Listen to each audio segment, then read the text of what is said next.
Hello and welcome, everyone. We are coming to you live from Lexington, Kentucky. We are at the Central Bank Center. We are here for New Line Cage Fighting number 45. We have Greene versus Stefanic in our main event this evening.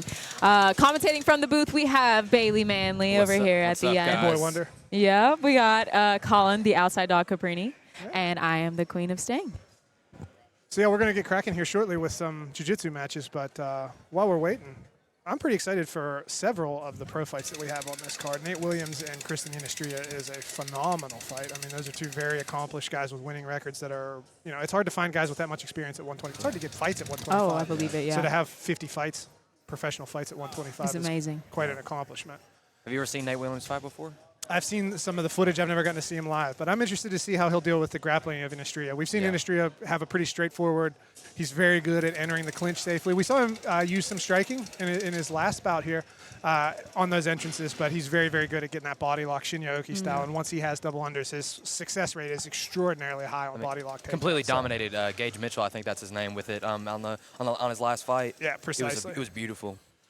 So we've got that, and then in the main event, we've got Stefanic and Malik Greene. This is not like if I had to make my bingo card for things that would happen this year, that wouldn't have been on them. But it's an interesting matchup. Very, very unique. I don't want to pick anyone to be favored because I really appreciate the careers of each gentleman, and I know they come game and ready to go, which I know is going to make it an even more unpredictably explosive fight. Yeah. But I do see Sean with his kickboxing stance, and he's so good at his kickboxing. I can see him keeping at range, him having the reach advantage. So it's going to be interesting to see what Malik brings to the table to counteract that. Yeah, it'll be interesting. I've followed Malik's career for a while because I actually almost fought him several years ago. Oh, wow. I had the 155 belt in an organization where he had the 170 belt, and it almost came together that we were able to have like a double champ opportunity. Yeah. Well, double champ opportunity for him. He was coming down to try to take my belt, I think. Oh. But so yeah, he's got a very good camp. I've gotten to compete against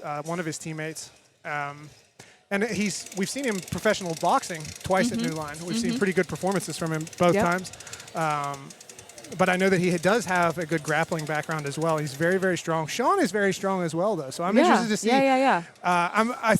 I'm interested to see if Malik chooses to stand with him a lot or if he's going to try to take him down. I'm not sure what the game plan is going to be like there, but you would assume that would be the relative area of advantage. Not that Sean doesn't know how to grapple, but he is a kickboxing guy, right? So, and also he's a little bit on the older side, which I think a lot of times you would try to put somebody like that on their back and make them work and try to tire them out. So, and that's a professional, super welterweight MMA fight. So we got 3 5-minute rounds. We're going to have plenty of time to work. Two tough guys. So exciting. Yeah, I think Sean Stefanic actually finished his last fight, I think by rear naked choke, if I'm not mistaken. Yeah, very quickly. Yeah, he hurt Delano Reynolds, I believe is his name. I'm not exactly sure. He hurt him quite badly with strikes. I think the strikes were what really did it, but he was, a lot of times when you choke somebody, they're kind of looking for a way out, and you give them that way. Yeah, I mean, right. Although he did have solid grappling on the ground, what we saw, but it's hard to judge whenever he's only grappling somebody he's already almost rendered unconscious. So. It'll be interesting to see. And the guy that he's fighting tonight is a different level of grappler than Delano. Delano's a tough game opponent, but Malik is a skilled grappler who's been fighting for a long time.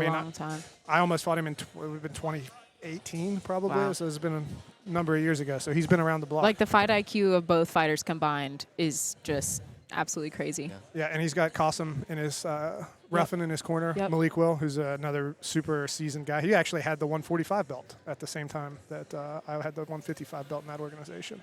So I almost also fought him. Yeah. Something interesting, I looked this up, with our pro flyweight MMA title match with Kristen Ynastrilla versus Nate Williams. They've actually fought before. Oh, interesting. Yeah, and Nate Williams finished him with a twister back in 2017. Oh, that has an interesting dynamic to the fight, Yeah. All the way back in 2017. This will be their second fight, I think. Unless they fought 3 times. Well, and Ynastrilla will be looking for some vengeance there. Oh, yeah. It'll be interesting. And he's looked unstoppable. We haven't seen him really have any problems in New Line Cage Fighting. The closest we saw that one talented grappler was able to make him work a lot of takedowns. He was able to get back up. I was very, very impressed with the wrestle up and just that kind of Chuck Liddell style of just refusing to accept takedowns, just immediately going into the switch and trying to work. I'll be right back. And then that fight itself is 5 rounds, 5 minutes. So they're going to have plenty of time to show off very fun. their skills. And we have Elijah joining us in the booth here. Oh, my God, the GOAT. You made it. I'm here. Woo. How was This traffic? is a really bad angle for me. Yeah, I had to kind of. Yeah, we gotta I don't know what's hide the happening. belly somehow. But I am here, beautiful Las Vegas, Yes. fight capital of Kentucky, at least. It may Maybe the world. I think it might be the fight capital of the world. Yeah. So we kind of talked a little bit about the main event and the co-main, but we haven't even got to talk about our Zane Fry versus Brendan Kelly as our other professional bout. Our So surprise co-main give me at your one. thoughts on that, Elijah. I love that fight. Yeah. Zane Fry and Brendan Kelly, both these guys, I think the beginning, it's been 5 years ago I saw them first almost. Baileysville Brawl, they both competed. Brennan had just started.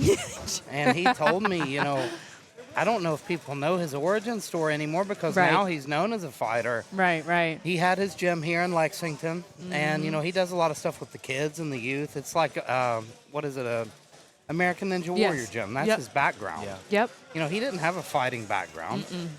And COVID hit. Gyms were struggling. So he said, I've got to save my gym somehow. I'm an athlete. Why not get into boxing for money?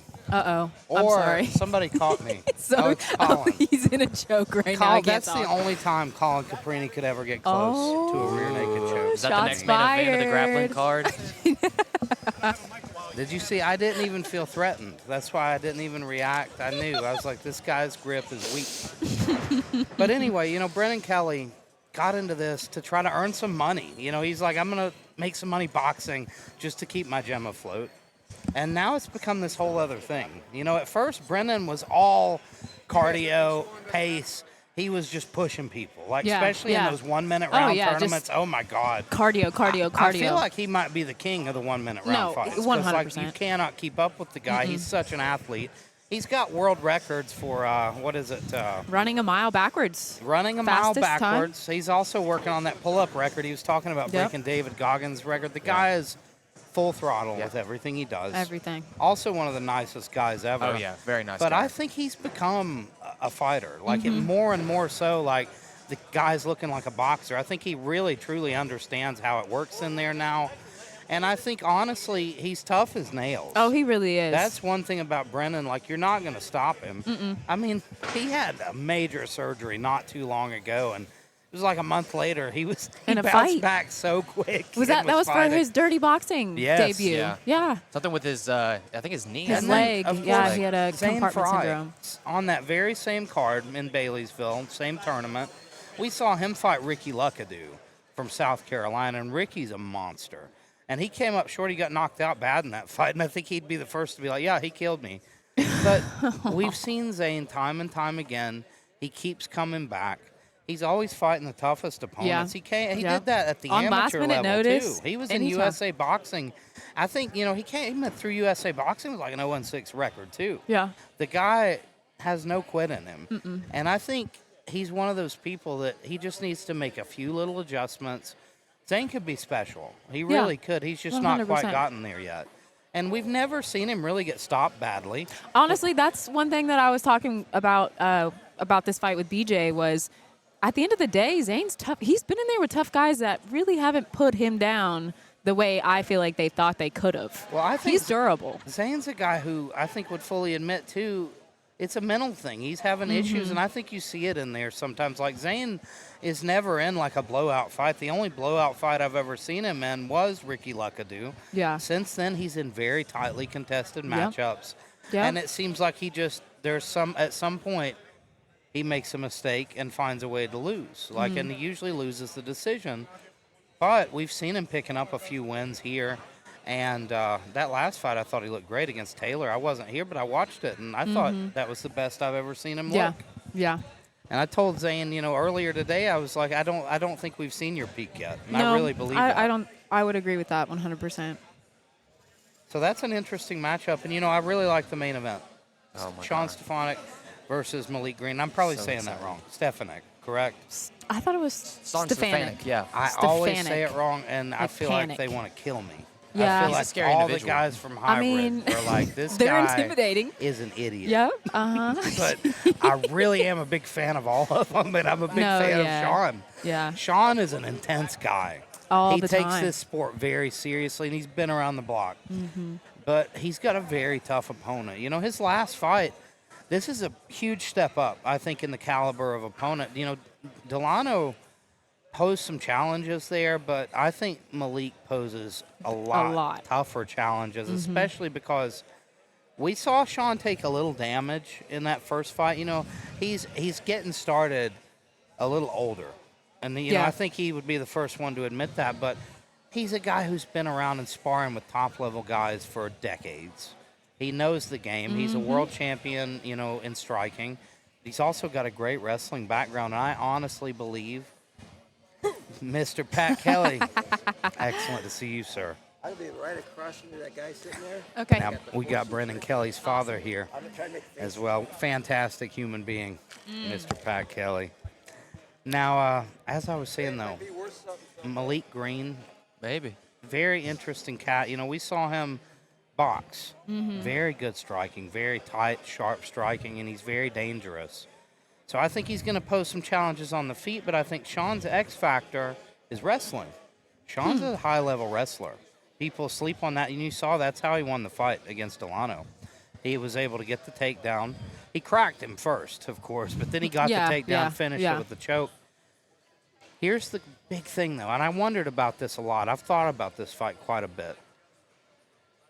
I wonder if Sean can get Malik to the mat. And then the thing, you know, we've only seen him box, but Malik comes from a wrestling gym. I don't know if you know that. That's exactly what Colin said just before you were here. He's like, Malik is like a wrestler. It's a strange thing. So you know, are they going to stand up or are they going to go to the ground? I feel like it's going to cancel out, and we're going to see a striking match. I would love that's that. what I usually would love happens. that, When you see two guys who are really good at wrestling, and Malik is probably very good at counter wrestling because of the guys he's training with. Yeah. I would say that Sean might have a tough time getting him to the mat. If that's the case, then we're going to see the fight take place on the feet. And then the big question, who's got the better striking? I think you've got traditional martial arts with Sean. He's very good traditional martial artist, got great kicks, but heavy hands. But Malik is a very good boxer. Yeah. This is a fun fight. It's a very interesting clash of styles. Looking down just through the line, kind of seeing what's pulling my attention. I love to see this Grayson Hosetter versus Preston Starcher too. I like That's this fun. one as well. I love that match. Now, both guys too, like that. I think especially Preston. Preston's at a crossroads in his career. Preston needs a win really bad. Yeah, I agree. It's time. And I'll tell you what, and Preston hasn't had an easy road with opponents either. I mean, he's taking fights with the best guys. He's going out there every time, giving it his best effort. And when you do that, win or lose, you're going to get better. So every time you know you're taking a lose from someone tough, that's a lesson. So he's just going to keep coming back stronger. Well, I think it's the same, thing with, we see Zane Fry in the main event, in the co-main event tonight. I'm sorry, not the co-main event, but in one of the main preeminent fights of the night. The top three. One of the big ones. We have 4 pro fights on this card. I don't know which one's going to be the main event. That just shows how good this card is. Oh, this card is. Normally that would could be a co-main event or a main event fight. Yeah. But, that goes to show you just keep at it. You keep hammering at this sport. Even if you take some losses early on, you can become something. Oh, my goodness. I think there's a lot of guys on that card who you could say that about here. Yeah. I agree. Very excited for the Preston Starcher fight, though, because this is a rematch from when their kickboxing fight a few months ago. And I thought that Preston won that by decision, but they gave it to Grayson Hosetter instead. That was a very close one. Very close. It really was, and I'm sure Preston, because he needed a win so badly, he's had some bad luck lately. I'm sure that stuck in his craw. I'm sure it was upsetting. Yeah. I think it's even worse. Like, if you get knocked out or submitted, you get it. I lost. But when you feel like you got robbed. Okay. That's even worse, I think. Wouldn't you feel the same way? Don't even get me started. So what's worse? Would you feel like getting knocked out is worse, or just that feeling that when you get knocked did what out, you needed to win and you didn't get it? When you get knocked out, it's done. It's over. You lose. Yeah, but like they won fair and square. Dude, a controversial – man, I've won and lost. So there's nothing that brings more heartbreak than that. Right there. Now, we haven't spoken since your big win. I had to bring my belt over here. I don't know if you can see it on my little pay-per-view. It's beautiful. Nobody got to interview me, so, we haven't got to talk about it. You didn't interview yourself? They wouldn't let me. You Everyone was tearing down. I'll just ask you the classic interview question. How do you balance boxing and family? I don't. That's it. I don't. I don't. My No. life is a mess. My children are in the gym with me 7 days a week. They are lab rats. We're at Reaction. We're at Thrive Tribe. It's just a part of it. I have heavy bags in my living room. Like, there's no separation. My life is boxing. I think that's what it's got to be. It's a family affair. You know, Yeah. you got BJ doing it, you're doing it, and they're learning to do it as they grow up. Yeah. And they're going to be terrifying, probably once they're older. Oh, I hope so.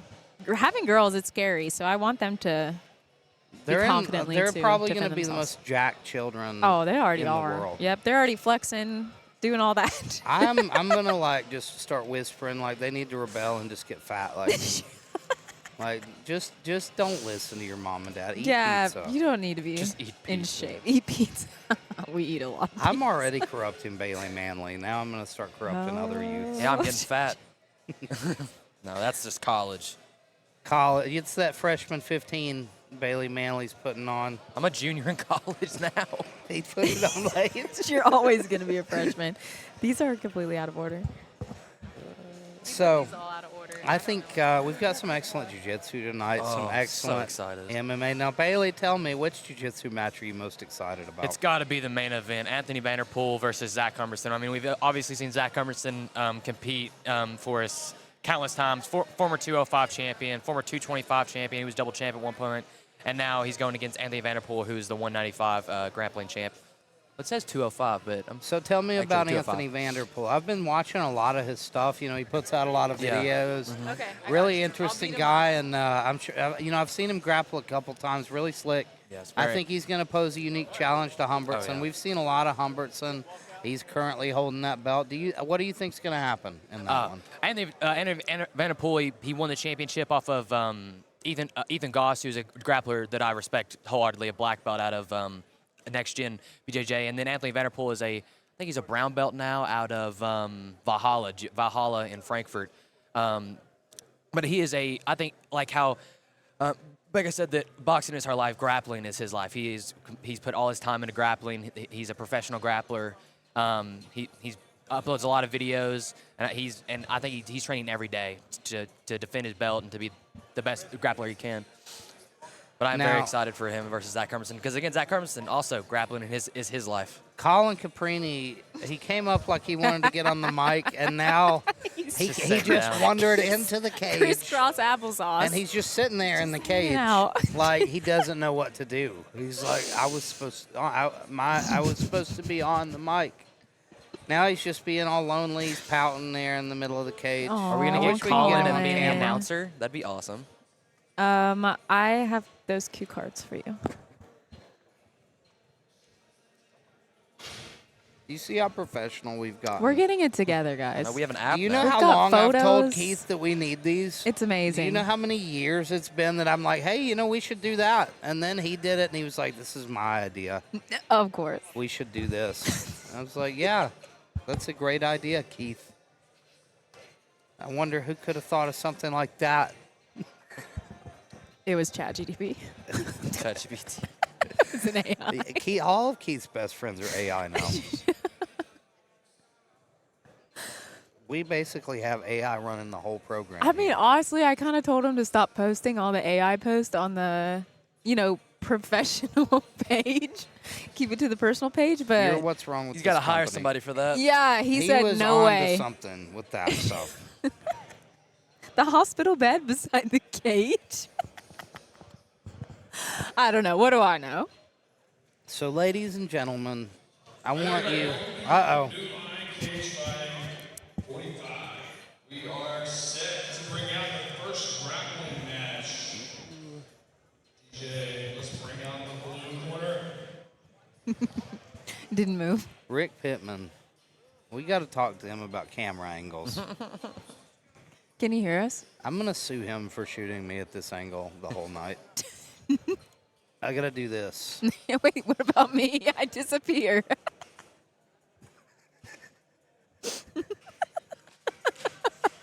I'm sorry. No. Oh.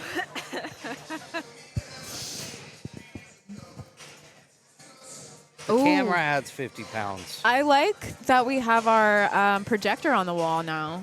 So Yeah. everyone Oh, in the, man. they can see the whole card. They can see the predictions. If y'all haven't put your fight predictions in, I'm Yeah, pretty we need sure to you can get still our do that. cameraman to take a look here at. We're on the next level. Yeah. That's all I'm gonna say. So yeah, if you haven't done your predictions online on our Fight Live app, please do so now. The winner actually wins 2 complimentary tickets to any NLC event of your choosing, and it's a simple pick 'em. You go through our fight card, pick which fighter that you think is going to win, and whoever picks the most correctly wins those tickets. I picked all of them, so I know I'm gonna pick the most. I picked every fighter, so. Can you do that? Yeah, I'm making my bets right now. I don't know if that's our he's actually placing his bets right now. I Yeah. probably should have done mine Well, too. my but picks, we don't I don't gamble think we here. get free tickets either, though, because we're employed. Ooh, Yeah, I was like, I I already approve of work this here. walkout music we got going on here from, which one's walking out here? I cannot see. Alex. I think Gomez. Is that Jesse? No, I think Alex that's Chaparo. Chaparo, You're yes. I'm pretty sure he's out of he's out of Valhalla BJJ. Valhalla. Very good gym. Malone Academy, founded by the great Brian Jones. Oh, I love Brian Jones. He's a legend. He's a I guy like his that I outfit. watched growing up in this sport. I saw guys like him, and that's what really made me want to do it. Like, that guy's the real deal. Professor at Georgetown, mind for the sport like I've never seen. And like that team at Valhalla, I've always liked them. I've always admired them. I went down there and trained a few times back in the day. Good people. Good. Match set for 1 round of 10 minutes. Fighting first out of the blue corner from Paris, Kentucky, representing Urban Submission Academy, weighing in 160.8 pounds, Jesse Gomez.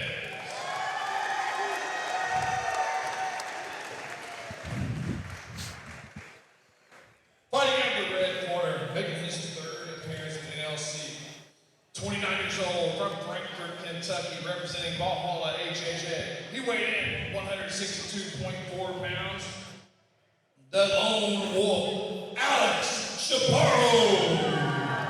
I love that. That was excellent. This be a is fun 10-minute showmanship. Referee in charge, Colin Caprini. Keith, quiet. 10 minutes, yes. 10-minute jiu-jitsu match. 170 pounds. Starting off with heavy collar ties. Both men just looking to get dominant position there. And Gotta love those fight shorts on Alex. yeah, and I love his his signature move there at the beginning. We need to get a fan built up around him and everybody doing that. Waving the Mexican flag. Jesse Gomez pushing him against the cage. Guillotine attempt here. He's going to try to go under and get that traditional He guillotine might jump for grip. it. Yeah, he's he gonna is. jump for it. And Doesn't he's pull got it it tight. Ooh, It's that's tight. tight. High elbow, and he lost it. And he slams Slam. him. He might still have it. No, he's lost He's it. going to try to get to the arm in, though. Yes, arm in guillotine here. Now, you got to be very careful here. It's all about the angle with the arm in. He's got the grip. Nice. He's just got to get the angle right. He's going for the, is that arm in? He needs to start It's arm in. He needs to start shrimping out on that left hip, but he lost it. Excellent work Good from guard Jesse retention. Gomez to pop out. And now he's going to start walking his hands to the hips and try Going to pass for it this again. guard. Man, Chaparo loves that guillotine, which I do as well. Get a butterfly The hook bite now. is good. He's just got to get the angle onto that hip. And if you're Gomez here, you've got to start fighting the hands hard. He switches it. He Ooh, tries to go triangle for that attempts. triangle. He's got to reach up and grab that shin. Just that angle. Oh, that's in. If he can cut this angle, this will be over. Gomez is in a tight spot here. He's getting the angle deeper now. He's going to try to hook that leg. And then it's going to be maybe game over here. Yeah, Chaparo's got to increase that lock. There's a little bit too much space there. He's going to try to pass that arm across. That should make it tighter. And that top foot is a little bit too lax. It needs to be more flexed. Yeah, he's got to get it on the ankle or on the shin more. Yeah. Well, he might look to sweep him with this. Go. This is good work from Gomez, putting the pressure down on that figure four. It's going to be real tough to finish that.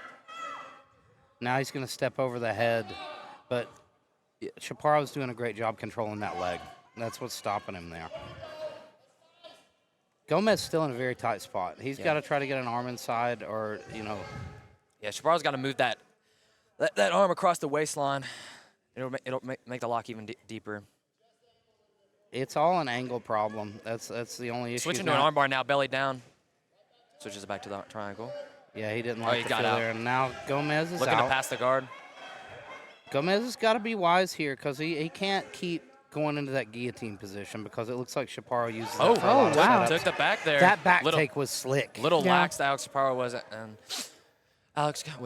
Jesse Gomez takes the back. Now the tables have really turned, and you see Gomez working on the back now. The back trying, control is very high though. He's losing it. Yep. And now you see he worked on that single leg to kind of drag him down back into full guard. That's good work from Chaparo. He found himself in some Going hot for his water own there. triangle here. Now he's got his arm inside. Thankfully, he's a little bit more wise to that triangle. Bicep control by Alex Chaparo. Now we haven't seen Gomez working off his back yet.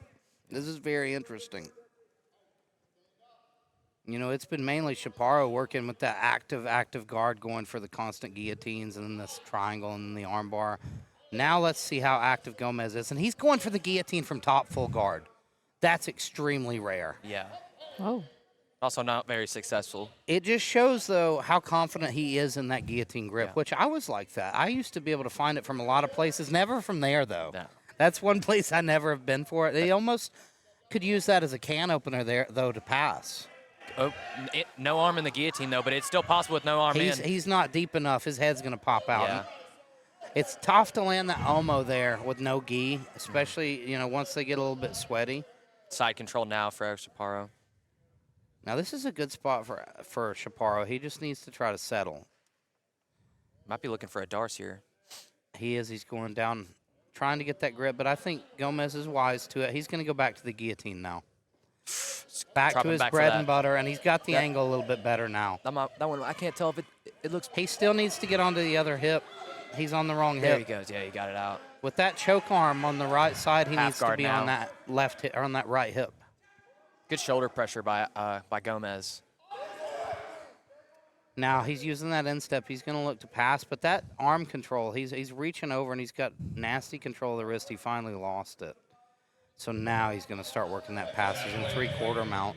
Judges have red corner on top of the scorecard. There's the 3/4 mount. Red corner On top so far. announced as a head. Looking for a halfway punch through. joke here. I think that so far halfway in, Chaparo probably won the first half, but I think Gomez, if he keeps this control, he's going to take the second half. I didn't like the punch choke attempt. I mean, it was good, but he lost that beautiful 3/4 mount position because of it. Now he's trying to go for a Peruvian. Yeah, that very, very interesting. It was an interesting entry into it. He kind of rushed it. I think that's why he's having trouble finishing it. I'm not particularly sure on the rank of these two guys. I want to say that maybe blue belt. It's definitely a high-level match. These guys have done very well. I think they're rushing a little bit into the submission attempts. Maybe a little tired But as they've well. got short time as well. They're both trying to make something happen, which is exciting jiu-jitsu to watch because of it. This is a very exciting match at New Line here. Oh, that was a scary angle there when he came down on that ankle. Yeah. Now he's going for the guillotine again. This is Very guillotine get heavy back battle. and forth between these guillotine chokes, and nobody's quite gotten the angle right. I think Gomez is really just using this for control now. Oh, yeah, I love that chin strap. I used to use that chin strap to pass top half a lot. Gomez needs to come back. Yeah, he's back on top, back in the guard. Excellent work from Chaparo. Reverses the position, and now he's working from the top again. Now we've got 3.5 minutes left. Going for an ankle lock. Try ankle. Both men trying to make something happen here, and Chaparo's got a deep bite on that ankle now. And he's got it. Oh, very Good nice. straight ankle lock for Alex Chaparo. Work from Alex Chaparo of Valhalla Academy. Those Valhalla guys are tough. Excellent. See Mr. Van Zant there in the corner. Yeah. Fun fact, he was the first man I ever competed against in jiu-jitsu. Jerry We were Van both Zandt? white belts. Nice. That was 1,000,000 years ago. I was 16. 16. Wow. Aw. And now he's excellent black belt there. I think he works for the commission as well. Yes, we've seen him ref a few times here, a couple fights at here New Line. Definitely made a name for himself in the Gotta sport. love the sombrero. I do too. This guy's got the swagger. The whole He's got outfit, the it's skill. amazing. I think we see a budding celebrity. Yeah. Alex Chaparo. Awesome way to start off this card. Yes, Very congratulations, beautiful Alex. match. That was a fun match. Oh, yeah. The Lone Wolf, Alex Chaparo, What a nickname. picking up an excellent win. 2-0 now at New Line Grappling. And he was constantly coming after him. He was looking to submit him the From the entire beginning. match. You know, wasn't stalling, wasn't looking to win by position. He was going to take him out, and he finally found that ankle lock, and it was nice. Next up, we've got Jonathan Johnson stepping into the blue corner. He's only 17 years old. 17 and under match. Fighting out of Georgetown MMA. Those guys are excellent. Oh, my. They are. That's why, I mean, Jacob Lemaster, our 155 champion, comes out of there. I mean, Georgetown MMA is an amazing gym. Jacob Lemaster is like the ugly stepson that I used to have. I love that boy. And now, you talk about making a name for yourself, he surely has. And a lot of guys have. Going down that path under Adam Gomez at Georgetown, they're just a great gym. You know, I've known Adam since I was about 16 as well. And he cares about his guys. He developed such a great group of people there, and they're so focused on winning and getting better. Now you got Kenneth Lester as well, though. He's fighting he's coming out of Irvine, Kentucky. Alliance Grappling. Those really guys solid are gym. great too. I've been very impressed with Alliance. You know, they were new to me. Yeah. Only You been know, a gym for maybe 2 years now. Yeah, they started coming down and competing, and everybody I've seen from Alliance I've been impressed with. This should be a really fun one. Very Here fair. now, bout number 2 on the night. Fighting first out of the blue corner. He's 17 years old from Georgetown, Kentucky. Representing Georgetown MMA. 5 feet 9, weighing in 170.2 pounds. Jonathan Johnson. This guy looks older than me. Now I'm I 20. do believe that Johnson has a bit of a size advantage over Lester. Yeah, you can kind of tell. He's also 17 years old from Irvine, Kentucky, representing Alliance Grappling. Weighed in 159 pounds. Kenneth Lester.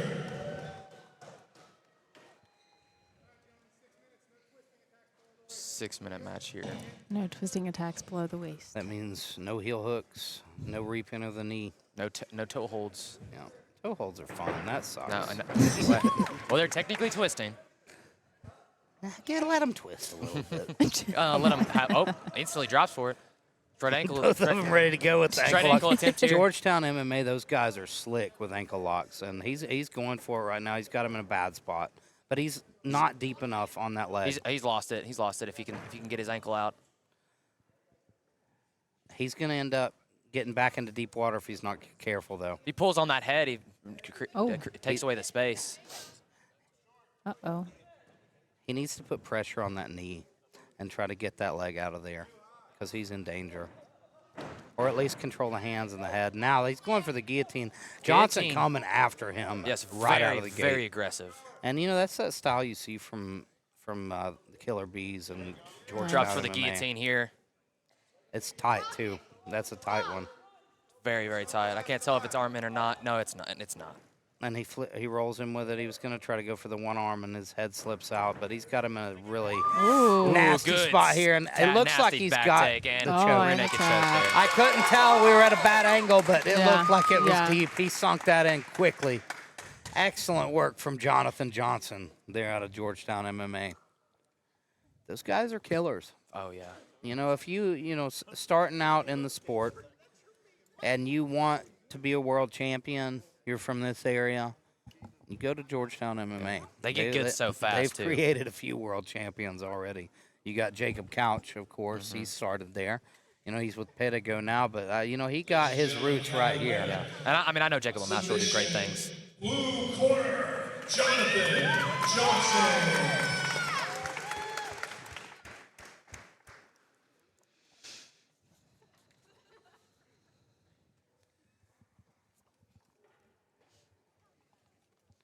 Next up, we've got another very interesting jiu-jitsu match. We've got, Bryson Amix versus Brock Barnes. that's right, I know Bryson's a blue belt. Just got his blue belt maybe 3 months ago, and then Brock Barnes. I'm not sure about him, but Bryson Amix trains out of MCC Jiu-Jitsu in Richmond, an amazing gym.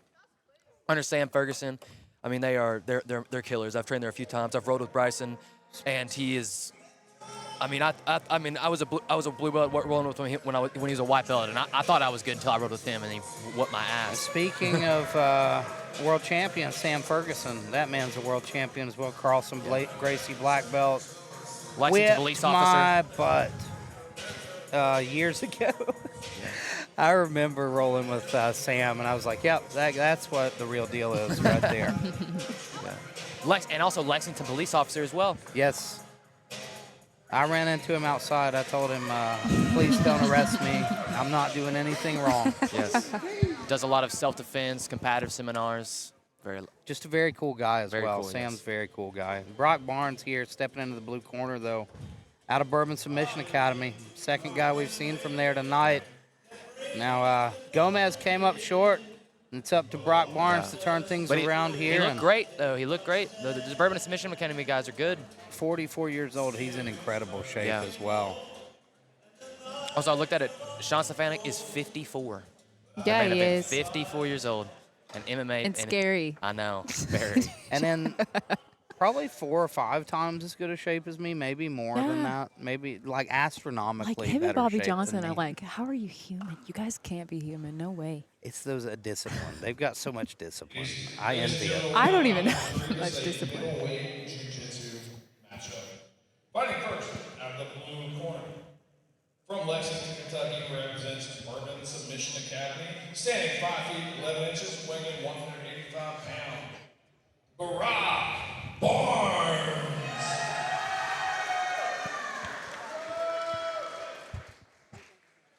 And fighting out of the red corner. From Richmond, Kentucky, representing MCC Jiu-Jitsu. He stands 6 feet tall, weighing in 183.9 pounds. Bryson Amix. Referee again, calling for Greene.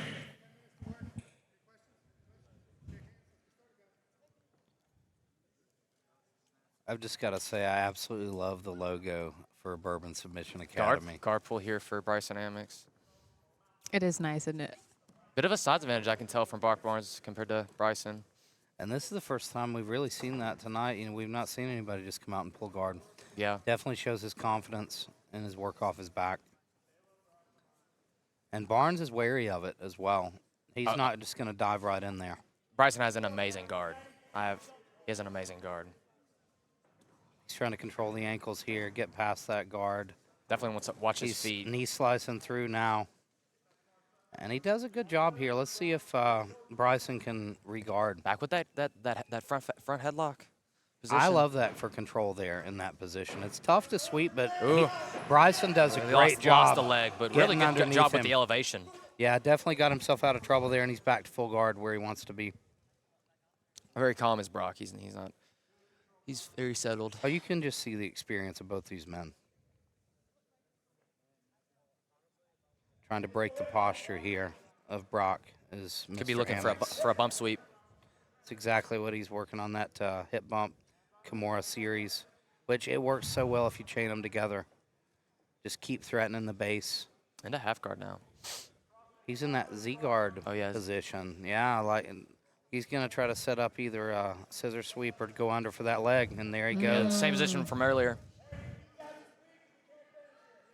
And he's going for the toe hold, it looks like. Here. Very calm as Brock, though. And up to the top now is Bryson Amix. Now he's looking to pass himself.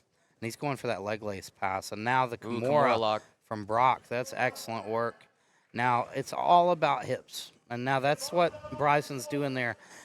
Putting all his weight down on that hip. That switches it. That was beautiful. That was slick work from Brock Barnes. That was beautiful. These guys are definitely blue belts. And now see Bryson, they're right out of trouble, back into that dominant side control position. Very calm, both guys. This is excellent work. High-level match so far. Such great matches so far.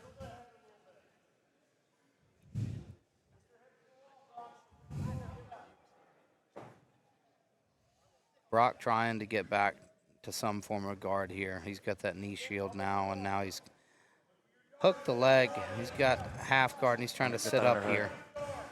Oh, beautiful sit through to the triangle by Bryson. Beautiful Let's triangle. see what he can do with it, though. He's got to get that leg out to complete the lock.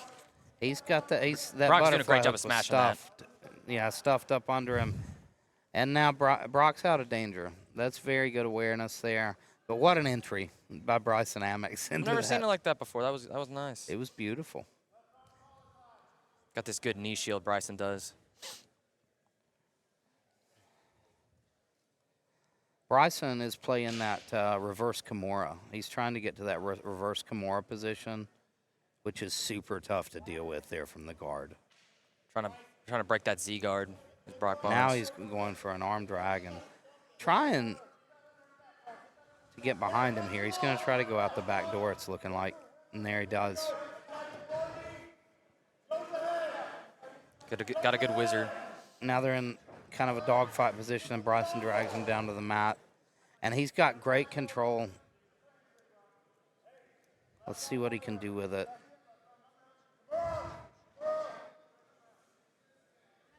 Good shoulder pressure from Bryson.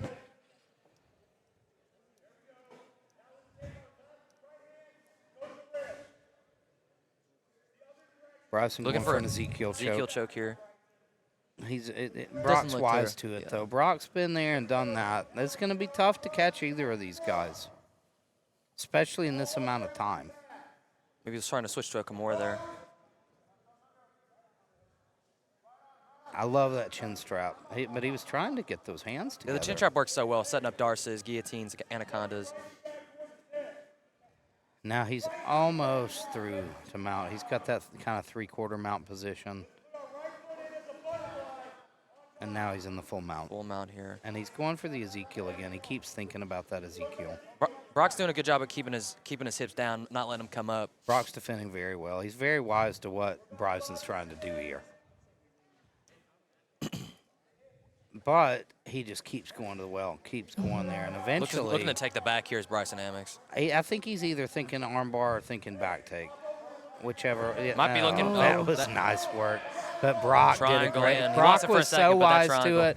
Gets that other arm inside, and he's safe right now. Needs to get that right arm across his center line. He's not in the best spot, but his arm's what's really in danger. Yeah. He's going to go for a wrist lock. Wrist lock here. Oh, that's nice.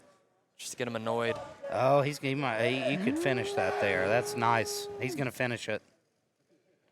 Oh, my God. That wrist looks, oh, my God. Hey, some people think the wrist locks are just pain. That was They're not worried about they're not worried about their wrist breaking. That was some grit from Brock there. And now there's the arm bar. And Brock is hanging tough now that right triangle's now. in. It's at a good angle here. It's very deep. He's got out of the frying pan and into the fire. That was good. Beautiful work from Bryson Amix. That's good jiu-jitsu when you chain jiu-jitsu. submissions together. It's not about being a sniper. It's about machine gun. You just keep firing those submissions until one sticks, and that's what happened there. It went triangle, wrist lock, arm bar, back to the triangle. It was beautiful. It was excellent sequence, and finally lands with the triangle. Just as he escaped by the skin of his teeth with that wrist lock. It looked nasty. I thought I was going to hear it pop. And, I really did. You see him fighting so hard to escape, he fell right under the triangle. That's beautiful jiu-jitsu.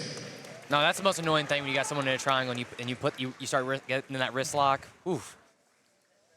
There's just so much you can do in that triangle position to threaten your opponent, and eventually something's going to land. Yeah.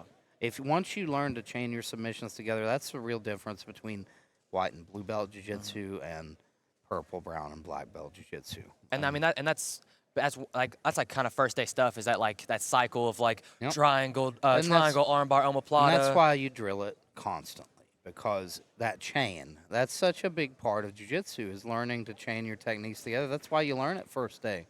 Yeah. Because once you do that, if you can learn that first sequence, you can be very high level with only that.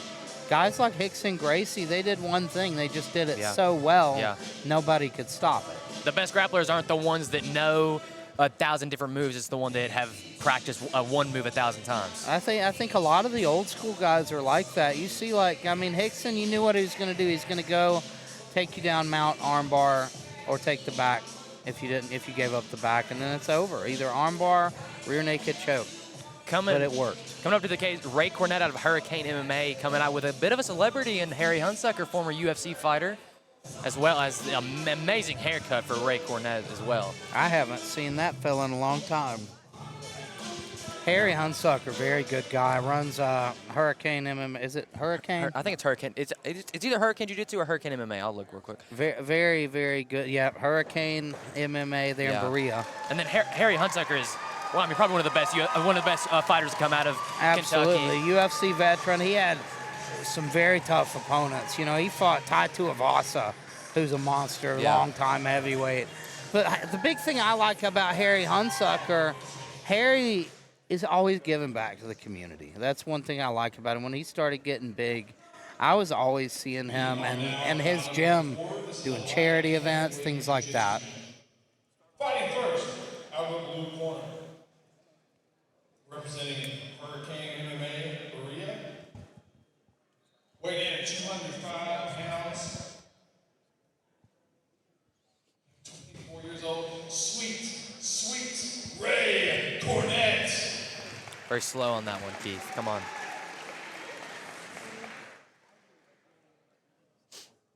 And out of the red corner, from Richmond, Kentucky, representing 10th. That is the same nickname. Weighing in 197 pounds, standing 6'2". Anderson Greene. Oh, he didn't say it. Honestly, maybe that's just Keith's mistake. Yeah, according to our records here, both of these men have the nickname of Sweet. But I don't know if that's accurate. I don't know. But no, very exciting match. Anderson Greene, though, coming out of 10th Planet Berea, again, also trained there. I haven't trained with Anderson, but that 10th Planet Berea, such an amazing gym. And very such a high-level unique guys. style. Those 10th Planet guys have 10th such a Planet different Berea. style. It's going to be interesting to see if, he ends up in some of those 10th Planet famous positions like the rubber guard. But you see both guys looking to wrestle right now. And you see taking the back. Cornett's got a great position here. Let's see what he can do with it. Yeah. But Hunsucker coaching in there, and he gets the takedown. And now taking he's the back, no, very aggressive. He rushes into the back take without the hook. He's got to be careful, though. You hear his coach Hunsucker there yelling, hooks. Yeah, very I mean, I know when my first time in the cage, I mean, the lights were in my eyes. I mean, I know I was trying to get everything done really quick, but It's all definitely about, a different experience being in here. It's all about even like a real competition, like on the mats. Like when you're in that cage, it's just the atmosphere. Now, Going for the Anderson leg Green's here. doing a great job of using those butterfly hooks, and now he's, like you say, he's isolated that ankle. So Cornett needs to be super careful. Yeah, like he's in a real bad spot. He needs 10th Line Berea is under Adam Fritz. I've rolled with him personally, and his jiu-jitsu is so solid. Amazing MMA fighter back in the day as well. Got his black belt out of 10th Planet Richmond, which I think that's the best jiu-jitsu gym in the state. 10th Planet Richmond. Cornett did a great job of just staying heavy on that leg, and eventually kind of just smashing out of that leg lock. Getting full mount here now. Looking maybe for looking for an Ezekiel here, if I can see it. No, he's trying to stop it. We're at a bad angle here, folks, but it looks like Anderson Greene hanging tough. He's staying aware, keeping those arms in tight. But Cornett's found himself in a really good spot, and he's got a lot of time to work. But no, very strong and very aggressive so far has Cornett been. Definitely a physical presence. Yes. You can tell he's new to the sport, but he's a very physical guy, and he's getting the better Anderson Greene right now because of that. And you see he's got some technique as well to back it up. The longer you see guys like that, though, the longer he's going to be in the sport. Oh, back to the leg. What a beautiful entry. That was nasty. And what a beautiful entry. The angle is just and slightly it's off cage. Both times. Against the cage, too. Maybe he might not have the space to be able to finish it. He may invert. And he's a little high on it. It's a little high on it, too. You want it right on that Achilles. I used to know a guy that would finish him right there on the shin, though. Really? And it was brutal. I mean, it doesn't feel good, but when you can feel that foot right on the back of your shoulder. He would start it there. Mm-hmm. You can start it there, and as he adjusted, he's going to try to slide it down. And that's what I think he's trying to do as well. As he extends, it'll start sliding down and putting pressure on that ankle. It's hard to get it out of there once you get a hold of it, though. That's the thing. He needs to try to control that hand, and he slips out. Yeah. Excellent work from Cornett again. Very calm. Just hanging tough in that bad spot. He's got to be wise to that elevation, though, now, because you'd know he's going to go back to it. Right now, he's looking to elevate him again. Already. And he's going to try to Dart him. You see, you hear his coach calling for it, but, of course, Mr. Greene was aware of that, and he made sure not to reach for that Going for a underhook Kimura too now. deep. Oh, he let go. It's tough to get that Kimura from bottom half, and We've there's seen always the risk about getting re-Kimura'd as well. Seen a lot of Z guards so far tonight. I love the Z guard. It's such a good position both for the guy and it can be dangerous on the guy on top because You got to be very careful about the guy turning for that toe hold. There used to be a guy here right from Georgetown MMA, Jesse Ray Childress. He was sick with that just quick turn to the toe hold. break the feet. He actually tapped Joe Bays with that. Wow. Who's a leg lock master himself. Heard very many stories about Joe Bays. Never been able to meet him though. Maybe if I have, I don't remember. Absolute leg lock wizard. Yeah. Now you see this is, so far he's stifling Greene here, just keeping that head against the cage. It's really hard to make Now he's anything going for his work own there. leg lock. Just a frenetic pace from Cornett. He's hard to deal with because very of that. aggressive, very aggressive match so far. You see, Greene, I think, is the more technical guy. Yeah. But the physicality of Cornett's what's winning the day. And you see that a lot, at the lower levels. Strength, I mean, everybody says it's all strength, technique over strength, but strength does matter when it Strength comes matters a lot. That's why all these guys at the top level are jacked. Yeah.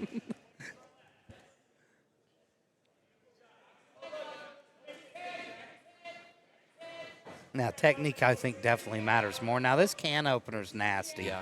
It's so uncomfortable. This is a bad spot to be in, too. He's kind of trapped there. But 2 butterfly hooks, though, for Anderson Greene.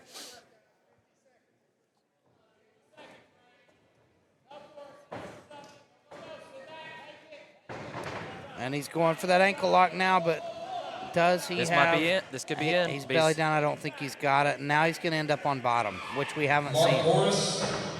Oh, man. Very aggressive And match. Cornett is a beast, man. Yes. That's one thing. You let this guy train for a while, he's going to be tough. Cornett just bowled him over there. And again, he's all over him. Greene just has no space to work. I'm pretty sure that it's about to be time. They keep saying 20 seconds. I thought this was a 10-minute match. Well, maybe I'm wrong. 5 seconds. Oh, fair enough. Okay, I guess that was 6 minutes. That was a fun one. That was a match where both these guys, you can just see they could go a long way. I think Greene, you can see he's going to have a slick guard. He's going to be a slick leg Very locker good leg one lock. day. I think if I had to choose right now, I think I give it to Ray Cornett off I the definitely give it to Cornett. off the because of aggression, the control, for sure. but very good technique from Anderson Greene. Greene had him in trouble a couple times with the ankle locks, but Cornett was able to stay calm, which is the biggest thing at that level. Stay calm and figure your way out of it, and that's exactly what he did. And the physicalities, that's what won the day. He was aggressive. He was controlling the pace, and, he didn't give him any ground. That's the thing, I think we have a tendency to be lazy in jiu-jitsu. Oh, yeah. And you settle. The guy wins the position battle. You settle. He didn't do that. He kept going. Your winner, Anderson Greene. Wow. Okay. Maybe the judges really enjoyed the work from the bottom. I mean, he did have two solid submission attempts. He definitely came closer to the finish, I think, with those 2 ankle locks. So that's probably the deciding factor. Yeah, I can understand the activity on the submission rate. Yeah, I can understand. That's not like a robbery in any sort of the word.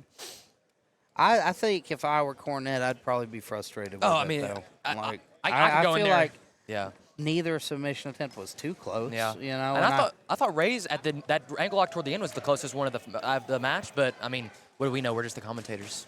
Yeah. I'm just a little. I'm telling you, I feel like I'm so out of my depth with jiu-jitsu lately. It's been so long since I've been active. I haven't trained in months. I miss Colin Caprini here on the mic because sorry, there's guys. been I no can't Japanese. compare. No, yeah. People are probably disappointed I know. because I'm you're sitting not up speaking here like, Japanese. Get on Google Translate and just be Okay, like, I'll put it to Well, the see- microphone so y'all can. Yeah. I do. I miss Colin, but someone's got to ref those matches. No, yeah, Colin's doing a great job. He looks good up there. I bet he's like calling He's out. barefoot. Like, He's in his Colin natural doesn't look habitat. Good anywhere. I wonder if he has a regular pair of Don't shoes. sit and act like Colin Caprini looks good. People will know you're lying to them. Oh no. I wonder if Colin Cabrini owns closed-toed shoes, I'd be surprised. He has Crocs. No, wait. That There's a doesn't count. hole. Well, in them. yeah. That was the last update we had. I can't believe he has Crocs. He can. He's got a condition. He can't wear normal shoes. He has hobbit foot. Is that really? Yeah. He started a business for it, actually. Yeah, Wow. he's got a nonprofit for people with hobbit feet just like him. But now coming up, we have Will Pitman versus Will Baver. I think Will Baver walking out now, yeah. coming out of Nicknamed the Bazooka. Bourbon The Submission Bazooka. Academy. Yeah, from Paris, Kentucky. We've seen a couple of his teammates earlier tonight, and they all look good. Oh, You know, they came Yeah. up short, but they both look very good. Brock Barnes from earlier looked amazing. Now, Ooh, he's running. competed before. We've seen Will Baver before at Pittman NLC running. 31. Right. You know, he to was the- up against Chase Morgan. The Morgan brothers, very Oh, tough out. yeah. And then Oh, yeah. he was up against Will Pittman back at NLC 45. And so we've seen him in MMA. We've seen him fight in the cage. We've also seen him grapple before. On his back, he has Sharpie. Born to fight. NLC 45 is today, so we're going to see.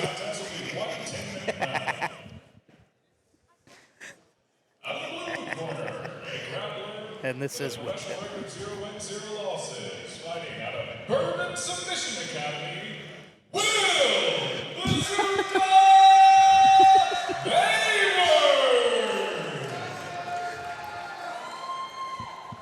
And his opponent out of the red corner, with a wrestling record of 0-1-1. Fighting That's not him. Will Pitman!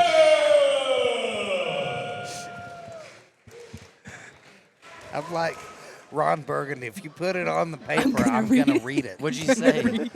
I said we also saw him at NLC 45 against Will Pittman. Will Pittman. Right now.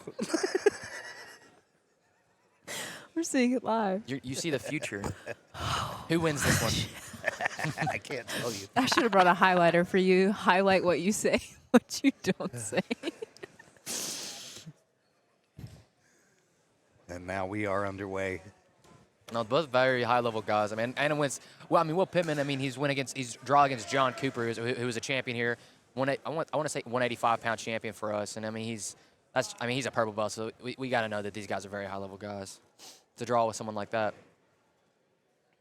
Wrist control so far.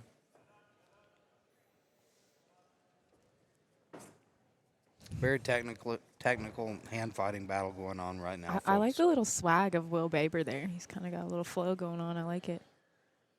Becca Robinson, a fan of his swag. Yeah. Shoot, I said flow, didn't I? And don't his you? flow. Yeah, don't you get on me for that?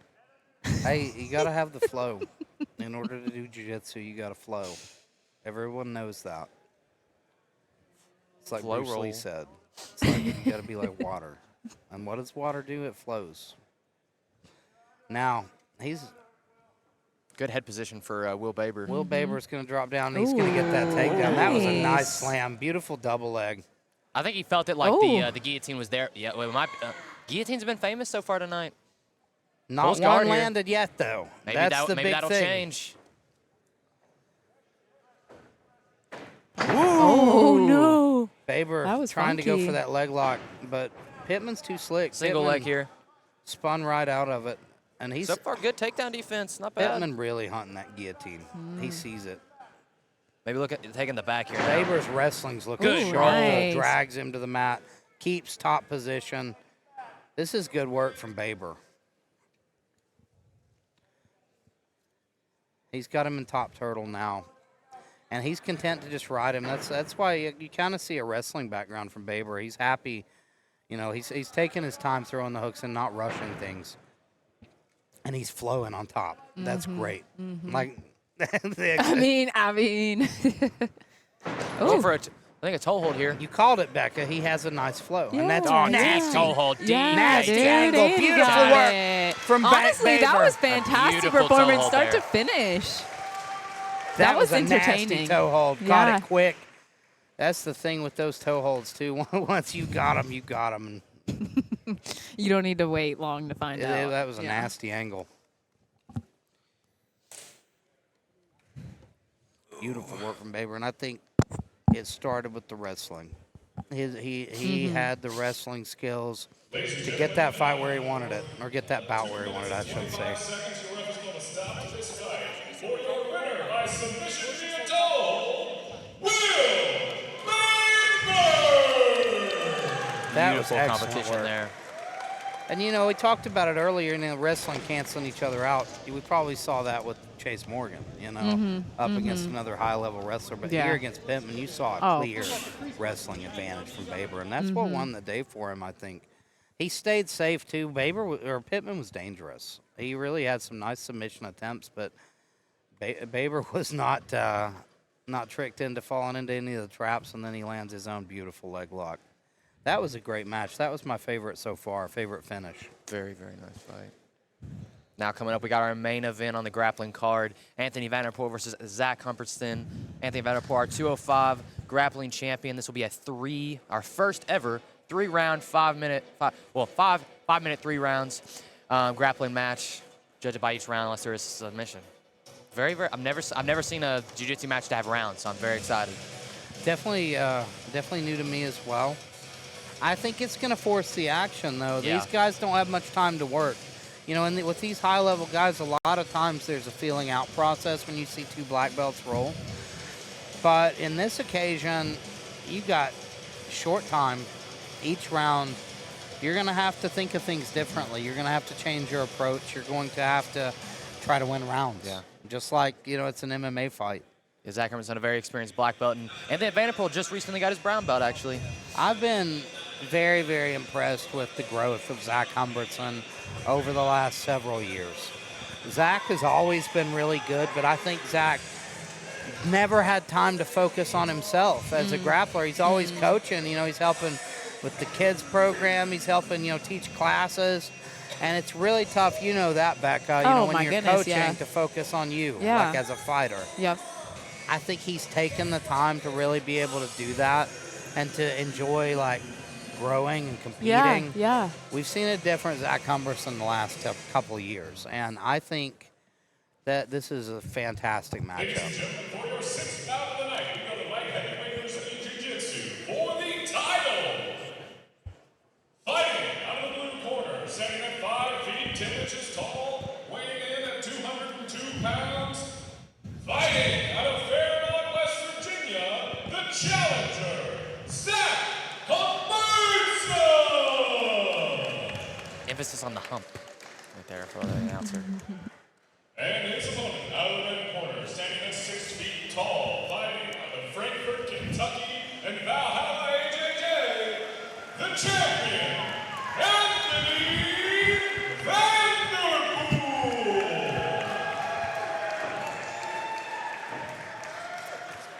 This will be a very high-level match.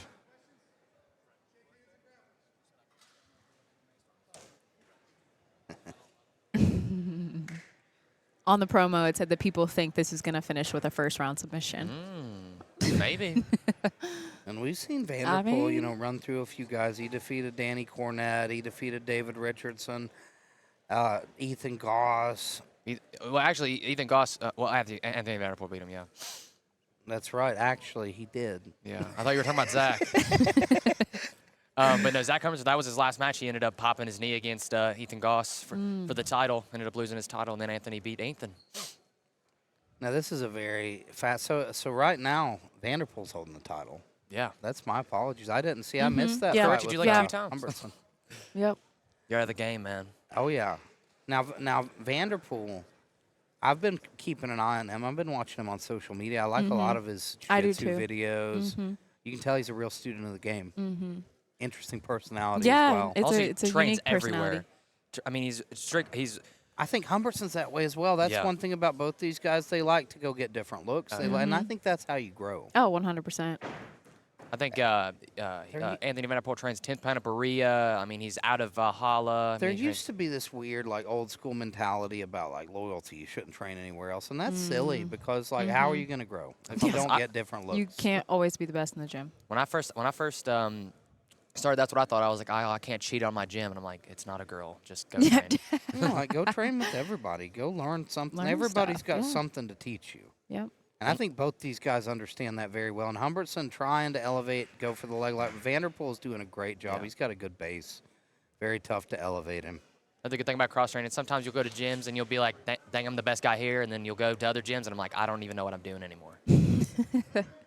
I feel that way everywhere I go, but that's just my problem. Very good top control by Anthony Vanderpool right now. Now he's going to that. He went to that combat mount into the back, and now he's going for the choke. And he's got Humpston in a very bad spot. Humpston does a good job fighting the hands. Ooh, smother.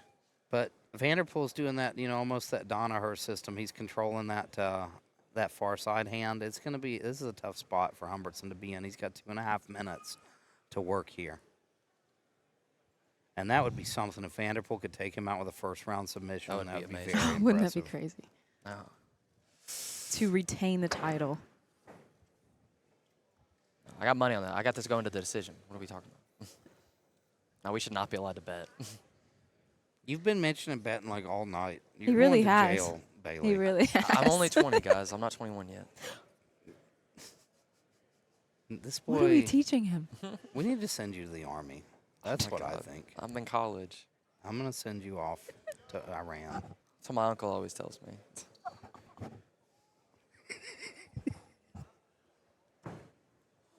Again, still controlling this. Vanderpool is just a wet blanket right now. I didn't mean to cut you off there. I apologize, Bailey. Very good top control. And now taking the back again. That's Going a for the nasty armbar. armbar from the top, or from the back. And this is a bad spot for Humpston, and he gets tapped it. him. Beautiful armbar from the back. And still. From Anthony And Vanderpool. still. And still. With such a short time to work, he still gets that first round submission. Shoo. Maybe we didn't wow. need the 3 rounds. Good job predictions. Very, Nice. very impressive work from Anthony Vanderpool. The people in New Line know what they're talking about. Yeah, they do. Even the fans. Ladies and gentlemen, in 3 minutes and 32 seconds, your winner by submission via armbar and steel, Anthony Vanderpool. Taking home 2 straps. Nice. Colin and Zach Oh, he's getting that. Oh. giving each other some respect, and then Zach goes Oh, over actually, and maybe he gives, didn't have his brown belt. And he does now. Vanderpool He does some now. respect. Big moment for Anthony Vanderpool. I thought he already had it. And you see the emotion on his face, the journey Wow. that he's been on God. to get here. Yeah, that belt's not coming off. Being a brown belt in jiu-jitsu, that's a huge accomplishment. A lot of people quit. Most people quit. Anthony Vanderpool didn't. Bad on me. I thought he already got his brown belt. I guess he was still a purple belt. Actually, being a purple Bailey belt- gave him his brown belt tonight. Yeah. Hey, That Behind was the all scenes. because of you. They Me and- heard me you and and my they were little- like, oh, shoot, we better give it to him. yeah. But no, I mean, I think it's amazing that a purple belt be a black belt like Zach Humpston. That shows how good that gym is in Valhalla. Absolutely. I love Valhalla Academy. That's why, like I said, I grew up like idolizing that gym, thinking like this is the Mecca. This is where the real jiu-jitsu guys go train. Ooh, we get to hop into some action. It's She's time like, for yeah. the fights, ladies and Oh, gentlemen. look, a cute little baby. If you hate wrestling and jiu-jitsu, it's okay. Because we got other stuff. We have got kickboxing. yeah, we got kickboxing coming up punching, next. We've got MMA. kicking. We've got strangling. We got more jiu-jitsu Oh, it only inside gets crazier from of this here. crazy sport. So Oh, even I'm if you missing love pages. jiu-jitsu and you want more, there's going to be more.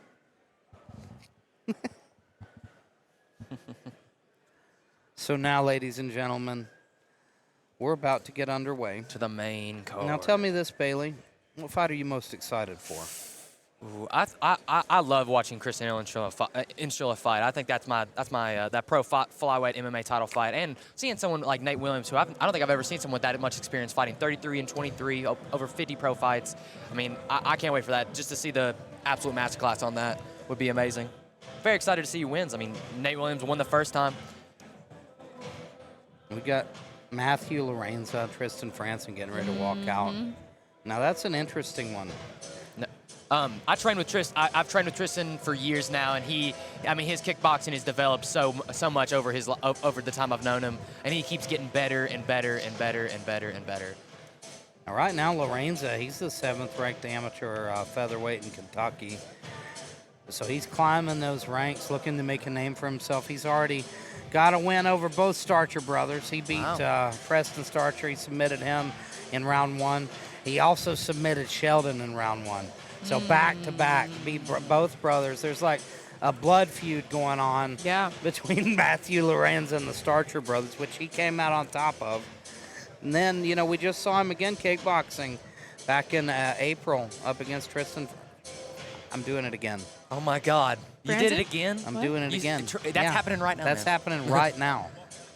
I think the cue cards were really not working for us. Why did he put that on there? Okay, that was Keith. That was definitely Keith's fault. Maybe he's thinking to reuse I'm the going to get notes. fired. Oh.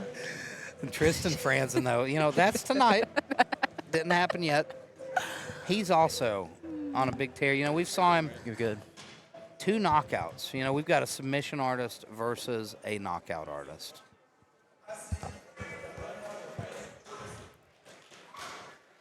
No, very, very excited for this fight.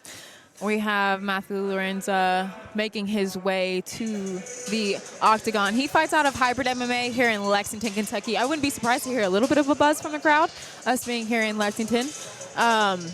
But we have a fresh up-and-comer here. I think I heard a rumor that he just said before this fight he wanted to drop down a weight class, which is an interesting fun fact. One thing I really like about these guys from Hybrid, it's such a professional camp. It's, they really are the real deal, but they tend to compete a lot in different aspects of combat sports. Lorraine's, like I said, he's a submission artist. Both of his wins are by submission, but he doesn't shy away from kickboxing here in order to develop his skills even more. And your coach being a world champion kickboxer, come on, you gotta do it. They Great strikers understand that come out of that gym. To become a great a great mixed martial artist, you have to be well-rounded. Yes. And if you can say anything about the Hybrid guys, they're definitely well-rounded fighters. And again, it being your amateur career, go out there and take fights in different disciplines, especially if you're doing MMA. I think it's important that you go do boxing. It's important that you go do kickboxing. Go do jiu-jitsu. Hit a little bit of everything. Now, what do you think it's like kicking off this card, starting off the fight, the kickboxing and MMA? Yeah.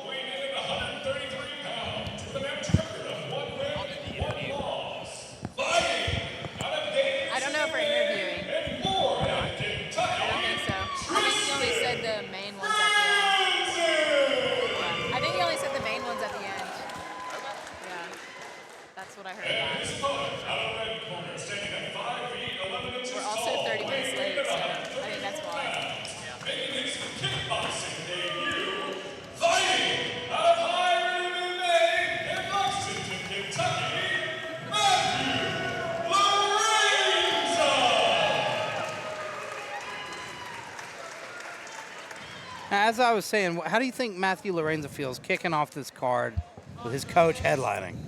Like he's got something to show. The whole team probably does. The whole team. I think, it's got to put a little bit of pressure on you. You want to start the card off right. You want to get the team off with a win. Our crowd prediction has Tristan Franson becoming the victor of the fight. Just fun fact. Ooh, Beautiful nice kick inside out low kick from Lorenzo to start the show. Looking sharp, both guys. 2 long, tall fighters.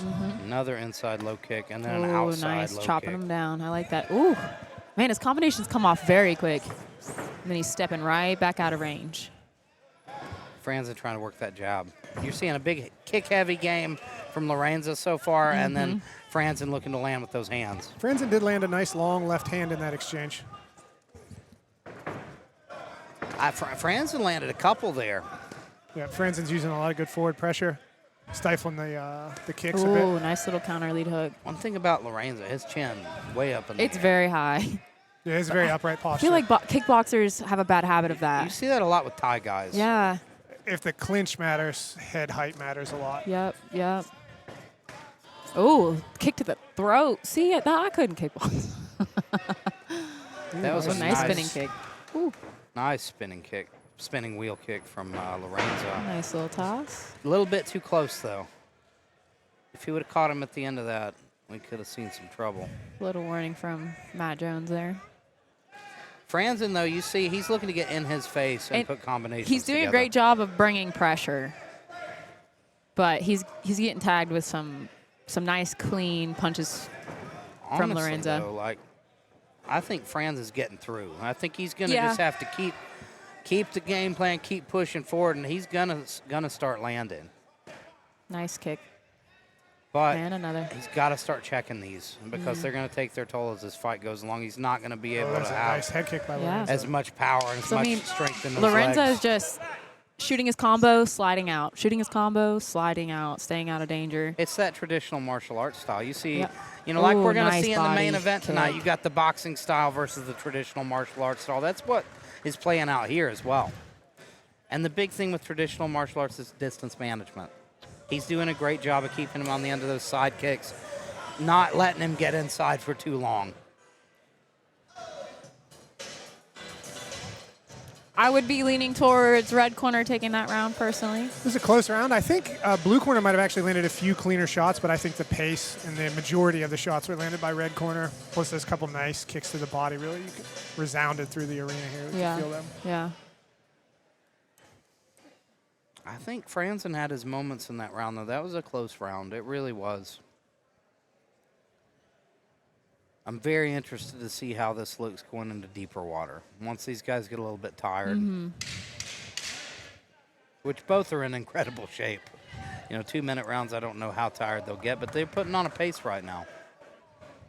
And we'll see if one starts slowing down. That might be a big difference. That might be what changes the momentum of this fight. 3 2-minute rounds is not a long time, though, No, for not leg really. kicks to take effect. But we do still see it happen pretty regularly. It depends on the conditioning, I think, of Franson. Tell that to Bobby Johnson. That was like 1,000 leg kicks in 30 seconds. I mean, you do have a point. Ooh, nice little combo from Lorenzo. He's moving his head really well. Throw that combo, move his head off center, just in case the punches come in. Now he's being really active with volume. Franson switches stances there. He was fighting from the southpaw stance. Now he switches back. And I like how he's using that straight left when he's fighting from southpaw.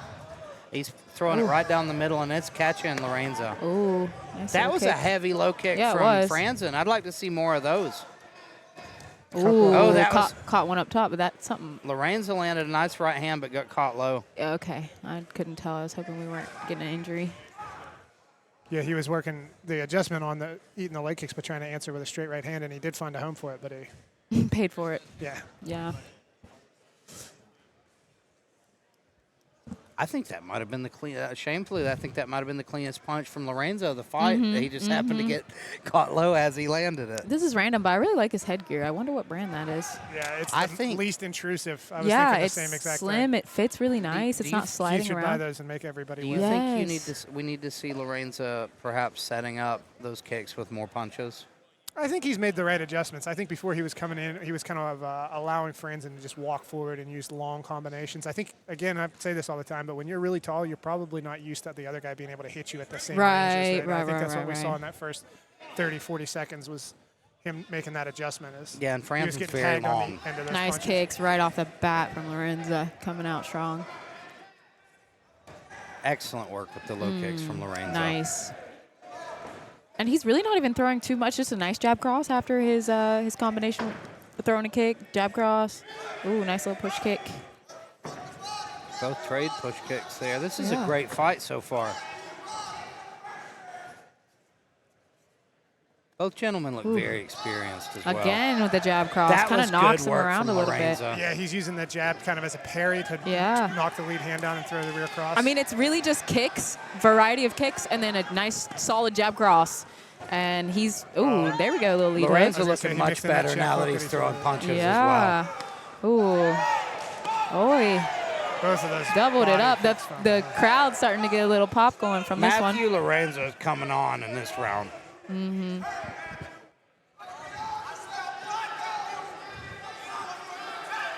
Hey, but I got to give it to Tristan. He's still fighting till the very last bell. Three-piece combination from nice. Lorenzo, and then he slides out of the way of the counter. Oh, that was beautiful overhand rights now. And again, fantastic it's performance nasty there. work. That was he kept beautiful. doubling up too. He'd land one, then he'd throw it right yeah, again. just one more time. It was nice, and he's quick. He's got such hand speed and kick so speed. calm. He's looking so calm in there. Yeah, it's amazing for a first one round, and first round was close, but that second round I think we can pretty clearly say went to the 0-0 right corner. kickbox. This is his debut. Yeah. He's looking fantastic. Yeah. And I believe we've seen him in mixed martial arts Yeah, before. MMA, yeah. And always 2 or wins 3 by times. submission. Oh, Yeah. yeah.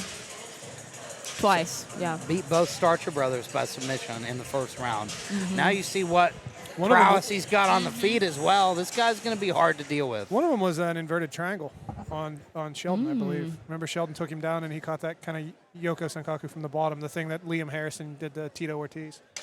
You're going to start What kind of triangle would you call that? inverted. an Hey, inverted hold on triangle. now. But there's like 3 Because- that you'll call an inverted triangle. They are all the same, though. No, because he was They're over not here the same. saying, They're I miss functionally Colin's Japanese terminology like 5 minutes ago. One, he's inverted north, the other south, the other east. So you got to give cardinal directions. east triangle. Yeah, you got to know which way he's facing in order to give the proper name. I pity your future students. And we're back. I do too. I like the little feint there. Matthew Lorenzo coming out right in the beginning. Back on his jab. Crosses so, hitting that mark so precisely now. Every time he throws it, it's money. It's just hitting.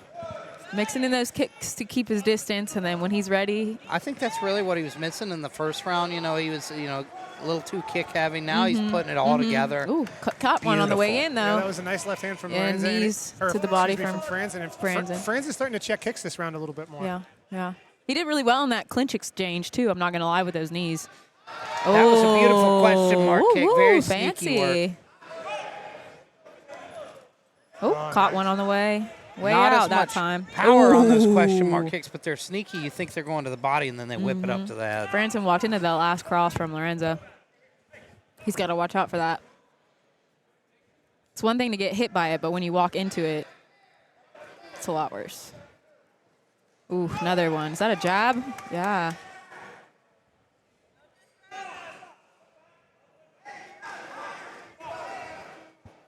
Looks like we got 45 seconds left here in round number 3. Kind of a karate chop action there from Franson. Yeah. As Franz is getting Nice tired, overhand too, he's right by carrying his Lorenzo. hands lower and Oh, lower. lead hook. You got to watch that lead leg high kick from a guy like Lorenzo. It almost seems like he's kind of reaching with his punches too as well a little bit. Instead of coming with his feet, he's kind of leaving himself open because he's trying to reach for Matthew. Ooh, nice stuck him and sniping got right out of the there way. it is. Wow. Beautiful now he's putting high them kick. together. He's got about 10 seconds left. How is he going to finish this one off? Swinging. And Franson wants him to He come to the wants the middle. He bag. wants to train. He got some blood, though, coming down from Matthew Lorenzo, though. Lorenzo played to the That matador was there fun. at the end. I think with that final couple exchanges, Lorenzo sealed the deal because think- that third round was actually quite competitive. There was some It good was. moments of offense from Franson early on, but I think the second and third I would pretty clearly score for Lorenzo. The first one I thought was fairly close, but I probably would score it for him as well. I was in the same boat. I would say it's a 30-27. Yeah. But the first round, I think Franson, that was his best round. You know, he got a couple solid combinations off on Matthew. But I think after that, Matthew started getting comfortable, started putting everything together, and he looked wonderful. You can see why he's the number 7 ranked fighter in Kentucky right now. Looking for your shoes? Oh, do you want your stuff too? Just see you. One still. Stolen my identity. I guess I could have. Now we see Matt Jones waiting for the official decision there. Gotta love Matt Jones. One of the best He's in a the game, real one. truly. Yeah, honestly. I was a little upset I didn't get to have him for my match. Well, Whoever the ref was for your match is going to be so disappointed and offended. I know. What's his name? I forget. I don't know. He was a newer guy that we don't use as often. I can't remember what his name All right, was. fighters, come on up to the center, please. That guy's going to be crying right now. Hey, I'm assuming That that's ref? supposed to be an 8. Oh. He's probably happy I don't remember his name because he made some calls in Bridgeport that I didn't like. One time. Oh, yeah. I also heard that Parkersburg was some questionable calls, too, but I wasn't going to go there. Anyways, we'll These were change the nothing subject. big We're going to go to Or see who before- our winners are. I'm going to look up his name so I can say it. No. Ladies and gentlemen, after 3 rounds, we go to the judges' scorecards for a decision. The judges scored this contest 30-27, 29-28, 29-28. For your winner by unanimous decision, Matthew Lorraine!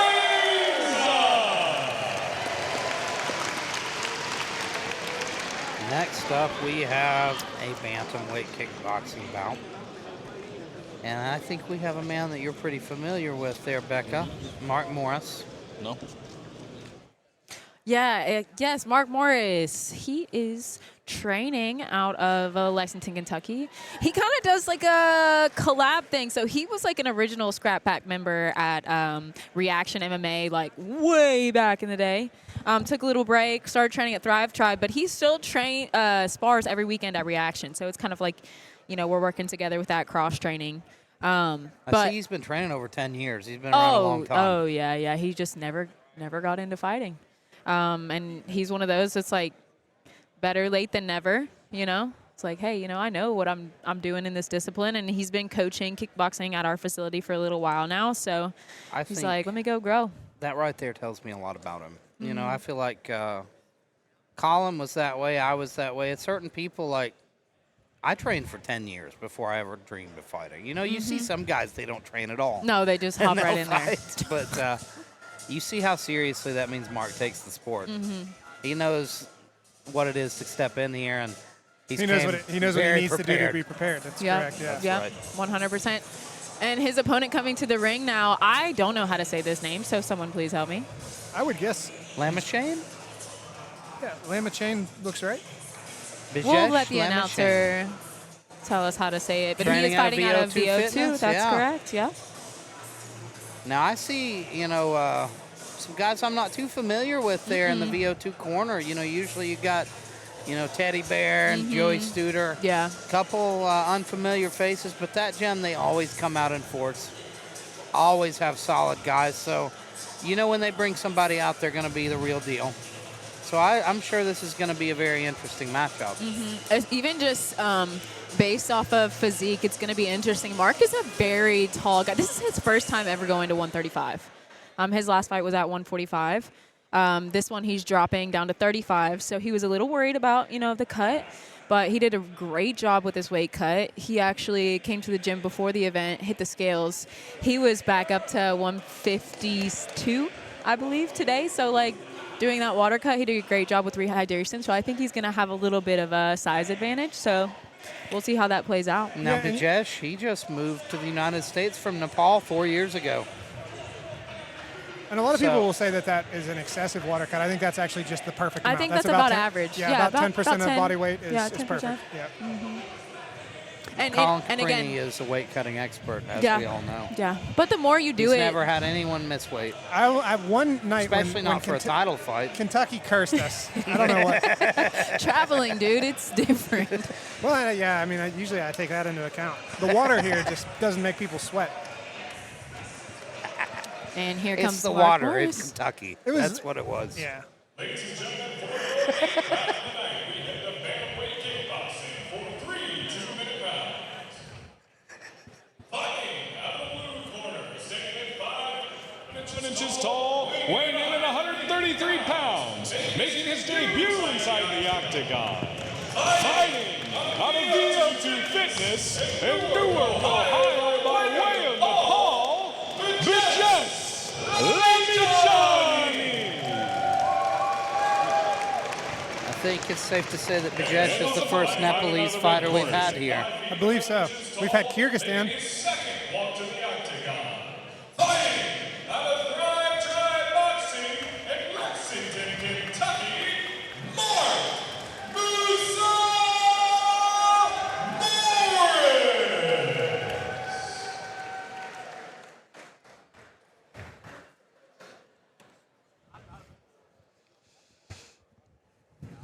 I expect there to be a frenetic pace in this one. Just spastic. I can see it. I don't know, though. Mark's experience over Chica, I think it plays an advantage, especially Chica coming in so heavy for that fight. Nice jabs from Morris. Oh, nice. Now, I'll tell you what. I think Mark is a kicking specialist, and I don't think he got to show that a lot with Okafor his last fight.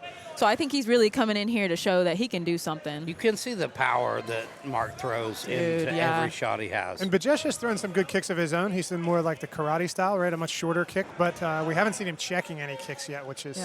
Although we see him starting now to play a Beautiful little bit technique of a from tie Bajesh, though, when he does throw his kicks. Mark is coming out with a very extreme pace. I've honestly haven't seen such fast pace from him. I'm enjoying it. I'm just hoping he can keep that up throughout this entire fight.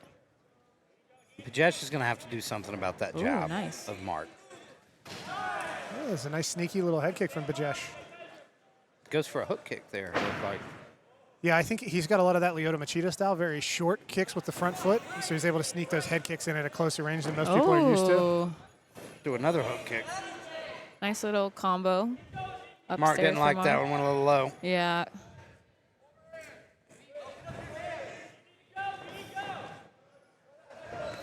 Bajesh hanging very tough, though, even though despite the pressure nice and the jab hard from shots Morris. landed from Mark, Nice Bajesh jab. staying right there in his face. Yep, and honestly just eating all these punches. Mark doing great with that boxing range. He's kind of taken over in there. As far as that mid-range.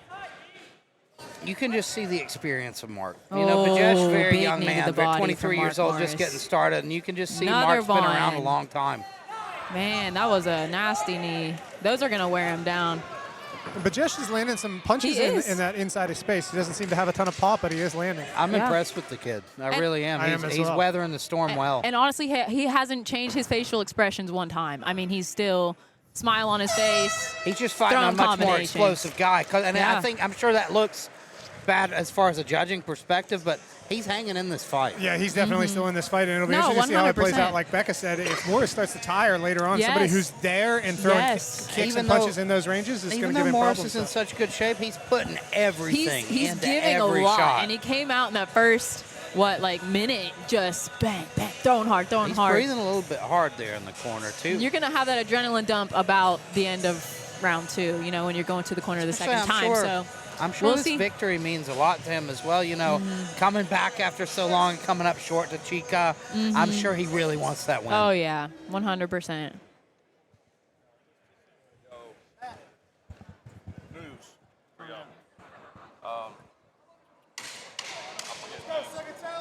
Franson Hofstetter pulled out. I don't know why. Just left. And Daniel Lorraine's this fight. Foggy night, fell down at the hotel last night. Are you kidding me? He spent the night in the ER. He's not fighting either. So we just lost him last night. Hey. We're going to rematch Daniel Lorraine. Daniel injured his hip. Warming up. All right, ladies and gentlemen. So Daniel's out too. Mark coming out nice and strong here in the beginning with his kicks. Finishing up with a lot of straights at the end of his kicking range, but our blue corner is doing a great job at still returning and still throwing punches in between, but Mark just bringing some pressure. Back on NLC 45. I love the way that Mark is using his boxing, which is so awesome. Yeah, and Bajesh has actually checked several kicks well this round, which we weren't seeing from him initially. But we are seeing this a little bit of a distance between his shoulders and his chin, I think, is what Morris is finding at home for a lot of those straight punches at the end of combinations. Yep. I think our blue corner needs to bring a couple more kicks to maintain the range. He's just letting Mark too close to where Mark can touch him with the hands, and he can't do much to hit him first. Oh, nasty shot hurts Bajesh. And, you know, we've seen him hang tough this whole fight, but that one, you could tell he felt it. Yeah, he seems to have recovered well already, though. Ooh, nice. A couple nice big push kicks. I think you can see that Bajesh he's used to traditional martial arts. He's not quite used to boxing. I will say, though, he's hanging tough in these long boxing exchanges. He's not getting flustered. He's still there. He's still in your face. He's still throwing punches. I'm telling you, I'm a fan of the kid. I think he's got, oh man, big but punch right now from Mark he's Morris. huge Knocks shots. that head back. Whew. And Man, can he go through this for another round? I don't This, know. You got to think Mark smells blood right now. Oh, I know he does. And Bajesh is still landing. He said he had a parry and a Yeah. straight there, but he's eating some hard shots in return from Morris here. Oh, nice little combination there. Knee up the middle followed by like right hand, I guess you'd call it. Still, Mark Morris just chopping down kicks all the way to the last 10 Just seconds. a methodical Ooh. performance Oh, from nice Mark. head movement from Morris. Nice. His push kicks are perfect. It doesn't even look like it's taking effort from him to do that. He's just launching them out. Another solid round for both gentlemen. Obviously, Morris, I believe, came out ahead on the scorecards, but this is an interesting fight. I always had trouble throwing a good hard push kick. It's, you want to kick through your opponent. It's like you're kicking down a door. Well, and there's And an he does interesting it so there's, perfectly. there's an interesting dynamic there where there's kind of two kicks too, right? There's the front push kick, which is more like trying to stab into the body with the toes, and then there's that push kick to just try to make space and manage distance. And I think we saw that earlier with like Lorenzo. Yeah. He was very good at that style, that quick distance A management. lot of push kick. traditional martial arts guys. The Anderson Silva, Vitor Belfort, that style of push kick or front kick, you'll see a lot of from traditional martial arts. Toes back, digging the ball of the heel in, and the ties is usually where you'll see that heel trying to make contact, making space. And we see Brendan Kelly there in the corner of Mark Morris as well. Very interesting fight he's got tonight. I think so as well. I think it's a very interesting matchup between the two guys. Third and final round here in our 135-pound kickboxing match. I'm a big fan of this fight. I think it's two guys at two totally different places in their career. Yep. And I think you see the skill of both of them. Oh, nice cross to the body. Straight upstairs with that that jab. Ooh. Bringing big kicks. Beautiful work from Mark Morris. Oh, man. Eats a jab cross and another. Oh, and another. Nice straight right hand This from is Morris. really, it's one of those moments. Morris is just taking him out Ooh, of the woodshed. Superman. I think he's showing him, you're not Nice. quite ready for me yet. Yeah, yeah. Bajesh is hanging tough, though. Dude, I tell you he what. is hangs still in there, he'll there. be a hell of a fighter. Dude, and look at all this body, just body work he's taking, and he's still coming, still throwing punches, not giving up. Bajesh is wearing down. He's sucking wind, but he's still in the fight. Got in 1 the minute fight. left. There's a nice left hand landed In from this Morris. final and round. Another right hand behind it.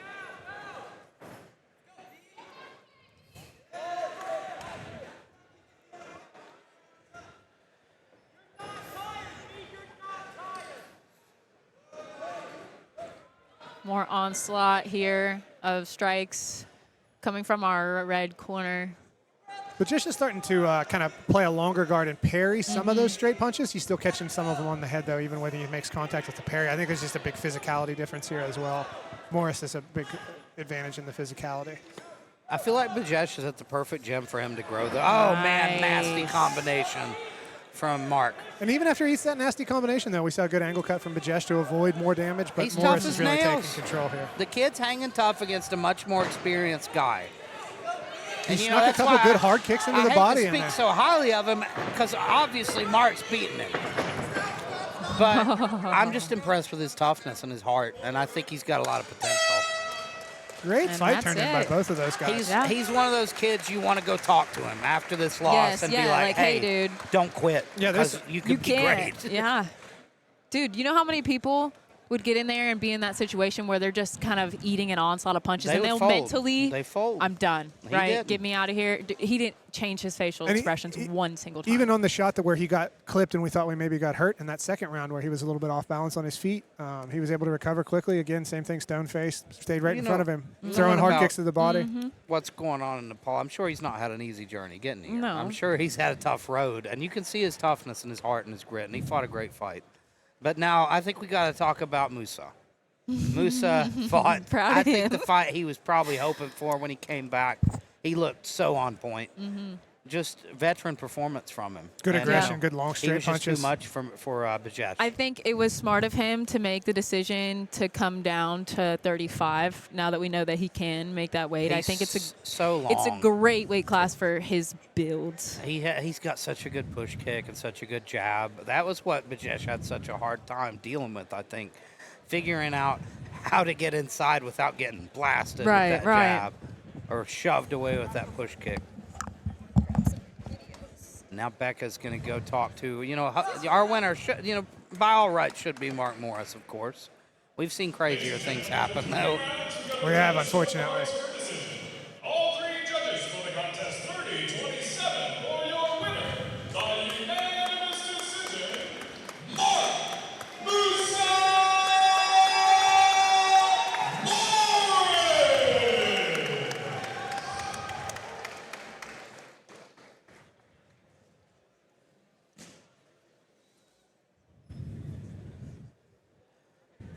Here you go, Colin.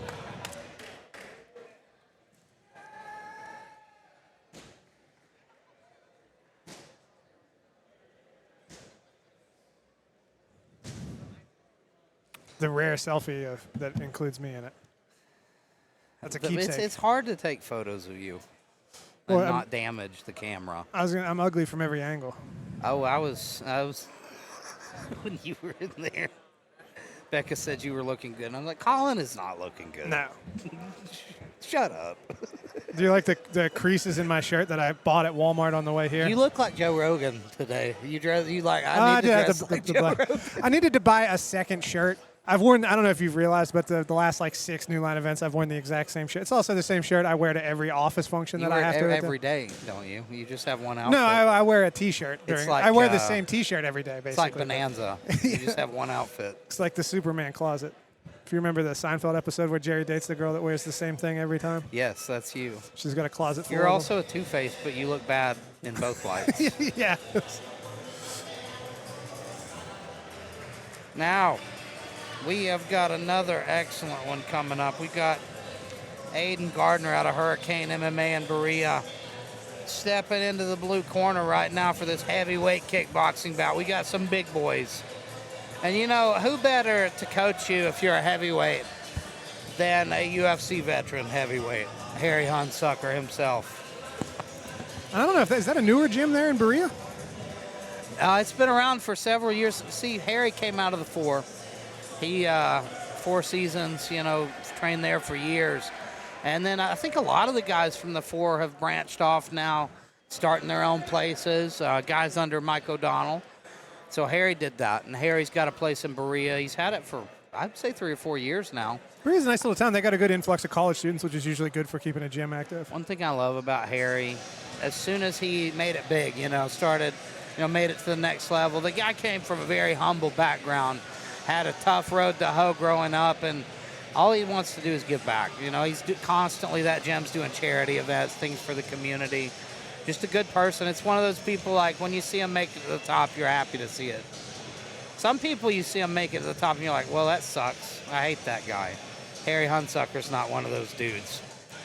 Now we've got a big boy stepping into the red corner. Jason Buttry, fighting out of Letcher County, Kentucky. 25 years old. Letcher County, that's down near my way.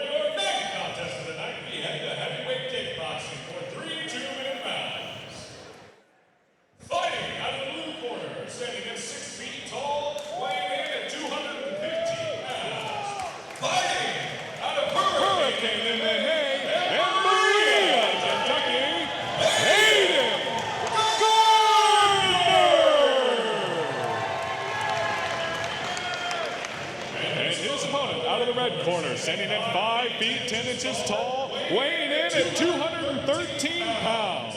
Fighting out of Letcher, Kentucky, Jason Buttry.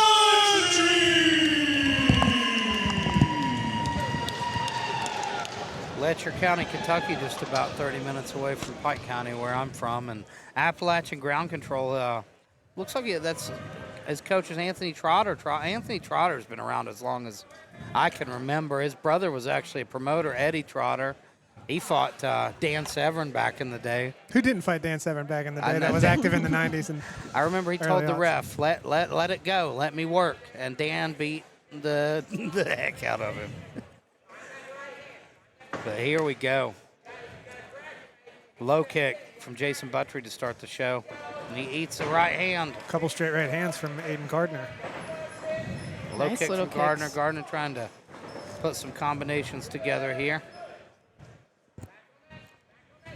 I like how Gardner's moving back. You don't see that from a lot of debut guys. Especially in the heavier weight classes. Taking their time, you know, using that distance management effectively. Which is great, because I was just about to say something about them being a little spastic, a little of that, like, chaotic. But good to see that IQ already. We saw a nice slip into a straight right hand from Gardner as well. That's one thing about his coach, you know, Harry Hunsucker. He's known to be a very dynamic striker for a heavyweight. He's a traditional martial artist as well, karate black belt, and you see it a lot in his technique. A couple nice jabs there from Gardner. So I'm using the check to come into a jab. Oh, big shots being thrown by Buttrey. And Buttrey shook his head there when he ate that stiff jab, though. Yeah, we've got Gardner. Some leaking coming from the nose of Buttrey, although Buttrey lands a big right hand. Landing some bombs now, though. He's landed 3 or 4 there. He's eating hard shots, but he's throwing harder. Woo, slugging. They are swinging. Going to war right now. Let's go. Round 1. This is crazy. These guys are throwing heat, ladies and gentlemen. They're fighting like it's the last round now. This is what you expect from a heavyweight fight. And I believe Buttrey hurt him in that exchange. They're being technical as well. They're not being sloppy with these shots. Yeah, especially Gardner's doing a good job staying tight. He ate some hard shots there, though. You know, I like some of those guys like Buttrey, though, with the looping hooks. They remind you, Vanderlei Silva. Especially against a taller fighter. That round, I do believe, went to Jason Buttrey. That's so tough to score. That was a fun round. Can we give him a draw for I think the bombs toward the end of the round by Buttrey, though, may have swayed it in his favor. That's what I think he might. And he landed a number of them. It wasn't like it was just 1 or 2. He landed 4 or 5 hard some good, shots. Stiff, straight punches there in the beginning half of the round. And then Buttrey just started swinging. And Buttrey just kind of planted his feet in front of him and said, I think I can hit harder than you. Like, let's just hit each other until somebody dies. That seemed to be a trade he was willing to make. Go ahead and finish this thing. And I think he came out of it the better. Now the interesting thing will be how he carries into the 3rd round. Especially a bigger guy like that will generally fatigue after an onslaught like that, especially when he's leaking out of the nose, right? He's not being able to breathe. What kind of confidence do you think it gives you when you know your coach has fought at the highest level, like, Harry Hunsucker has? Yeah, I mean, it's a spectacular. I mean, you know that you're not going to run into better people than you train with, at least not for your first handful of fights. Especially, where your coach at heavyweight. I'm sure he's been putting in rounds with Harry. And that definitely does have to give you some confidence.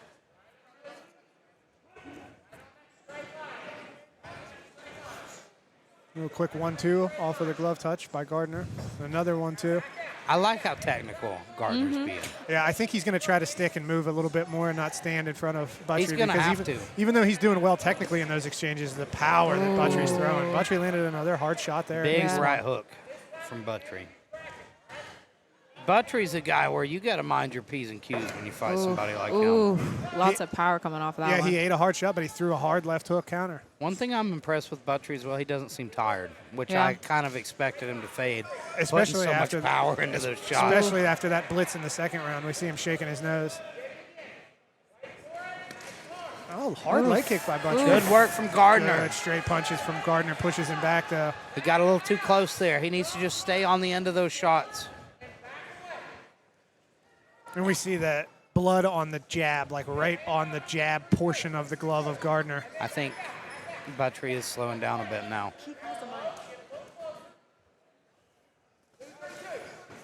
A little bit of heat coming off the shots of Gardner now, of Buttrey now, as Gardner's starting to find a home for the straight punches again. Oh, another nasty work big from Gardner. Series of 3 punches from Gardner. Gardner's drowning him now.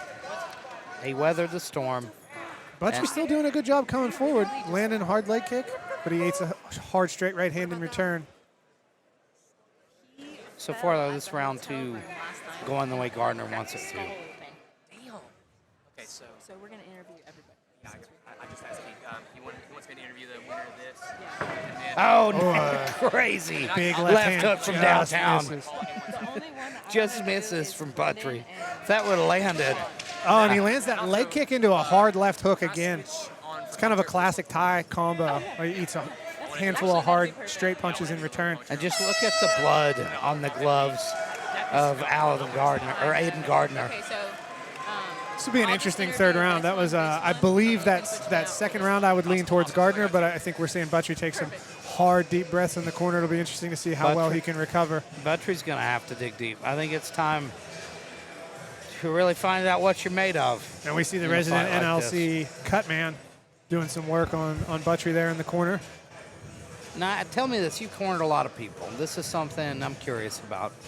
Teddy Bear talked to me about this. He said, you know, oldest trick in the book, you need to pour ice down his trunks. I have heard that. I personally have never heard it from somebody smart enough that I try it. I've done, my favorite thing that I've done, I haven't done the ice cold water down the pants, but I've done down my back and over my head. Yeah, Love I do the ice pack on the ice pack on the neck. Yeah, right on the nape of the neck usually. And the biggest thing for me is I make my guys take 10 deep breaths before we even think about talking. Now, so usually that takes about 30 seconds, and then the last 30 seconds we're going to make our few small technical adjustments. You can't teach people things in between rounds. No. It's just time to say. It's regulating the nervous system. Tell you what the other guy's doing that's working and what you're doing that's working, and what we want to try to, what kind of exchanges we want to enforce. What kind of exchanges we want to force, not enforce. I usually use the whole time for like a Teddy Atlas motivational speech. Yelling about firefighters. Yes. For some people that works. Sometimes that's what people need to hear. Oh, nice combo from our blue corner there. I tell you what, there's nothing worse than being in there tired, and Buttry's not letting it deter him. Man, Look at him. he's got power in those coming hands, man. after him. Even he's being tired, he's throwing heat. That right leg kick, big left hook combination, we saw him just miss it there, but he's been finding a home for that throughout the fight. He's got throwing hard leg kicks. You can see Buttry just saving those last reserves of energy, waiting for him to come in so he can and then just go. letting him go. And that's one thing. I think in a much smaller cage or in a ring environment, this would have been a different fight, but we see Gardner doing a good job of staying on the outside. That's one thing that makes new line cage fighting wow. so interesting is this cage is huge and there's so much It room is to so work. big. I loved it. I could be okay if I didn't fight in the ring again after I had that much space. I hated Oh, it. we've converted a boxer. No, hold on. I didn't say I would take any kicks or elbows or anything Yeah, but like I mean that, at least but to the octagon. Yeah. If I Yes, had I my love way, we'd octagon. be fighting in a phone booth. Keith No has the best cage I've ever fought on, and I fought Yeah. in some bigger promotions, and this is by far the best surface I've ever fought on, surface and size. Oh, nice combination from our blue corner there. Was a rear? Was it a rear hook or was he I think it switching was his stance? It was a rear hook and then a lead hook after. Yeah. Yeah. It's just great work from Gardner. It's distance management. That's what's winning him this Ooh. fight. Nice little. Oh, and a nice left hook right cross hand. hook. I don't know. Buttry looks like he's slowing down a little bit here. He started slowing down in the middle of the second. We got our blue corner popping off some shots. But Buttry coming with some crazy shots there at the end. Buttry's wow. Buttry is a tough guy. Win or lose this fight. I don't really know. wouldn't And we wanna saw his fight him. gas tank carry better in this fight than we saw in his previous performances. Yes, So obviously that's yes. something that he's worked on. Yeah. I mean, he made it all the way until like I halfway love through that last round. work at the end with Yeah. the clinch work. You know, the hockey style. Dude, It last got a hold minute. of him. I'm a big fan of that Eric Yes. Paulson We hockey needed more of style. that. Yeah, We needed yeah. more of that earlier on from Buttry. But I think Gardner did enough to win. I I think think he- the second and third went to Gardner. I think they did as well. That third round maybe gets a little bit interesting It was- with the flurry at the end, but he wasn't able to hurt Gardner. I don't think that was able, and he wasn't able to land anything quite significant enough to offset the I volume. think Gardner put it on him for most of that round. Yeah. Very impressive leg kick left hook combination from Buttry. I think neither guy has anything to hang their head about, though. This was a scrap. No, and it's big improvements from Buttry from the last time we saw him I as think well. they might, you know, so far they might be walking away with fight of the night. Yeah, I would say. We've got children invading the commentary booth. Get them out of here. He's a commentator in training. Oh, we need to get him a little chair. He's our intern. I'm gonna get him a. He's our dressed new nicer than junior you are. I'm gonna get him one of those posters I'm of wearing the, swimming trunks. for Christmas. I'm gonna get him one of those Oh, posters with all the judo names in Japanese on it, like they hang at the Kodokan. I'll burn it. Ladies and gentlemen, after 3 rounds, we go to the judges' scorecards for a decision. Judge 1 scores this contest 30-27, Buttry. Judge 2 scores this contest 29-28, Gardner. And Judge 3 scores this contest 29-28. For your winner by split decision, Aiden Gardner! can see the disappointment on the face of Buttrey, but Yeah. I hope that when he watches this fight, he's proud of it. Because I think No, there's he should be. He should be. And the judge that gave him the fight gave him all the rounds. Feels good, sir. How did you see this fight going? Did you see it going to a decision? Yeah, honestly. How does it feel to get this win? Your debut fight, how does it feel? It feels awesome for my debut. I've trained really hard. Primero, gracias a darle a Dios. Más importante, nosotros, Salvador, Jesús. Gracias, Dios. Awesome, man. When's the next time we can see you in the New Line cage? Hopefully soon. All right, give it up to your winner, guys, Aiden Gardner.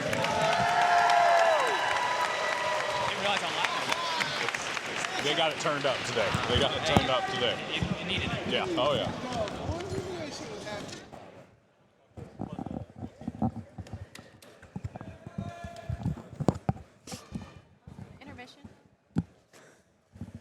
Ladies and gentlemen, are we doing an intermission? You tell us. Yeah, he said something about Drop it doing in the comments. an intermission right now, but it could be after the next You guys one. need I a don't bathroom remember. break? Let I us do. know. I do. Well, I think maybe did the next two fights the both next scrap? two fell out, so I think we he was got going to some do shakeups. the intermission. So let's talk about that first. I wonder, is there any chance that they're going to get the two guys that's opponents dropped to fight each other because they're close in weight? So we got Wish. Bobby Nye is out, correct?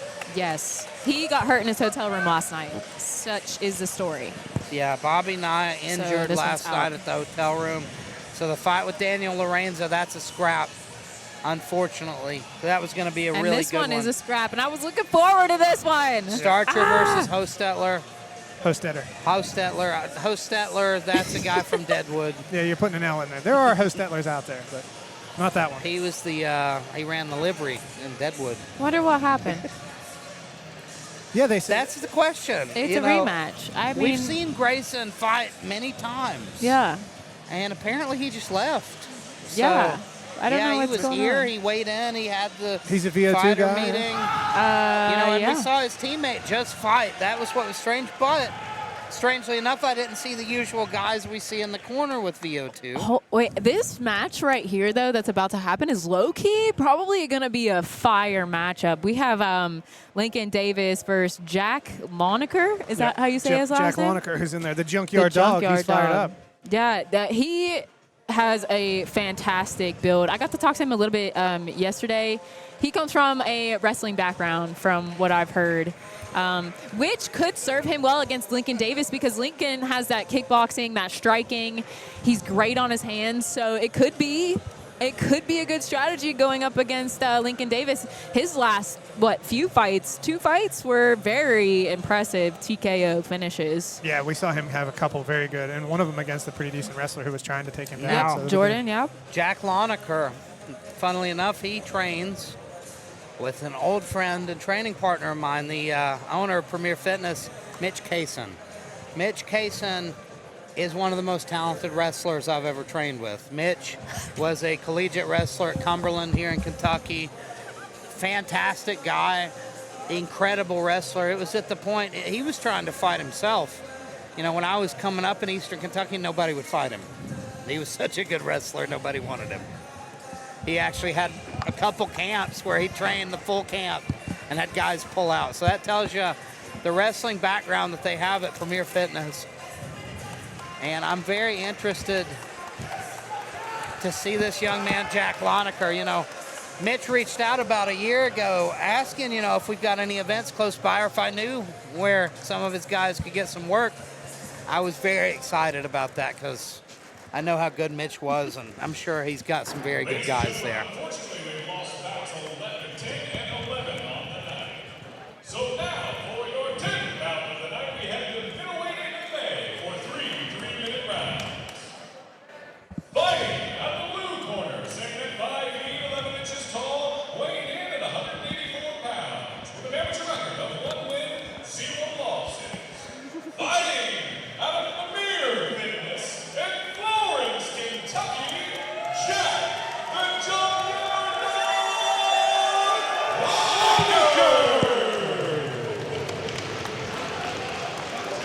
Come here and support. And his opponent, fighting out of the red red corner, standing at 6 feet 3 inches tall, weighing in at 183 pounds with an amateur record of 2 wins, 0 losses. Fighting out of Hybrid MMA and Lexington, Kentucky, Lincoln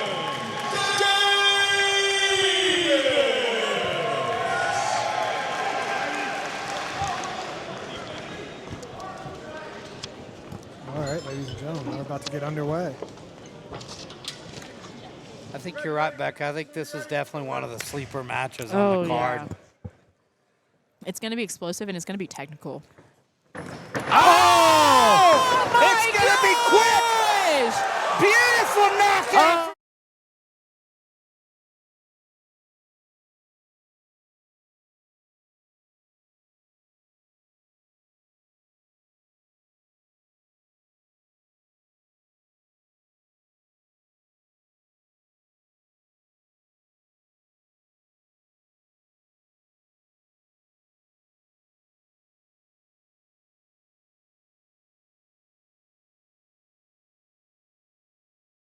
And I'm going to be silent here as Yeah, we're very close we wait to for the, Lincoln Davis. Yeah, we're very close to Lincoln Davis here.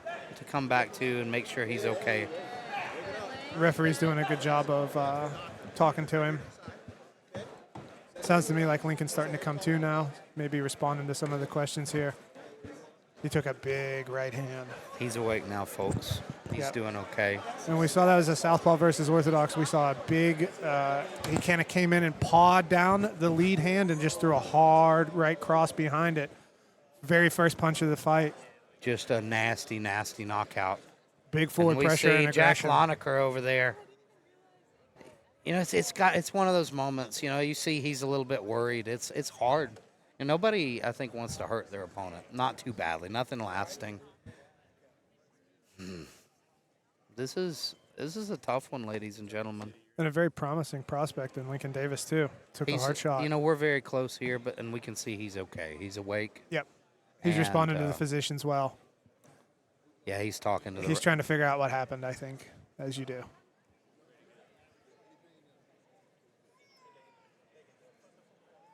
Doctors are taking good care. No Lincoln Davis here.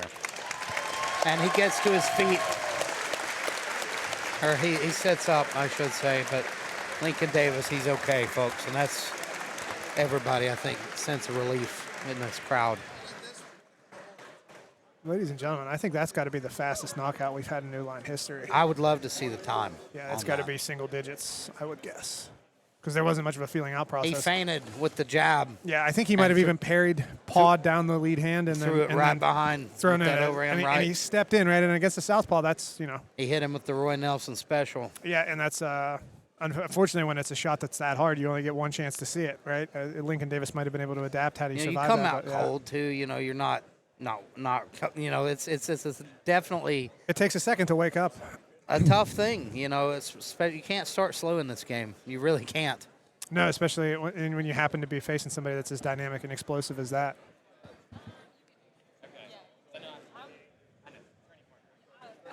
Glad to see Lincoln Davis doing all right here.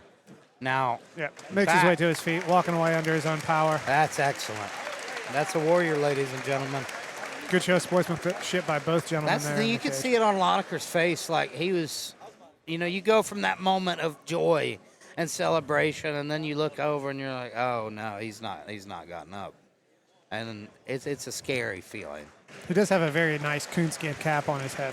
That's excellent. 7 seconds of the first round. Your referee called a stop to this contest for your winner by knockout, Jack the Junkyard Loneker. I think we've definitely got a candidate for knockout of the year now. Yeah. What an amazing knockout, man. 7 seconds. How does that feel? It feels good. I really hope he's okay. I don't want him to be hurt. Amazing. I mean, how, did you see the fight going this way? Did you see a knockout happening? Yeah, but not like that. Yeah, I completely understand. I've got to know when he's okay, but when's the next time we can see you here in the cage? I don't know. Hopefully soon. All right, give it up to our winner, guys. Good job. Bailey Manley. Wow, sorry. That one threw me for a loop. That is not how I expected that fight to unfold. Oh, my gosh. Ladies and gentlemen, we will now have a quick 10 Well, good timing because I need to use the bathroom. As do I. I think we expected, you know, back and forth matchup there, but it was a quick one. Ladies and gentlemen, we'll be right back.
All right, ladies and gentlemen, we are back. The intermission's about to wrap up.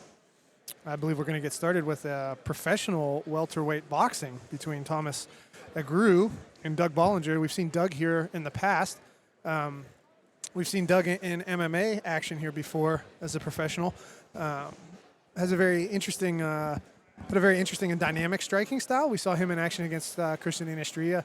Had some very fancy kicks and some really unorthodox ground escapes. Worked very well. He was able to kind of spike Ynastrilla off of his head with that kind of forward rolling escape that you don't see super often. Luckily, Ynastrilla is very experienced. He was able to tuck his chin at the right time, so he avoided injury on that. But it'll be interesting. This will be the first time we've seen Ballinger in a professional boxing bout.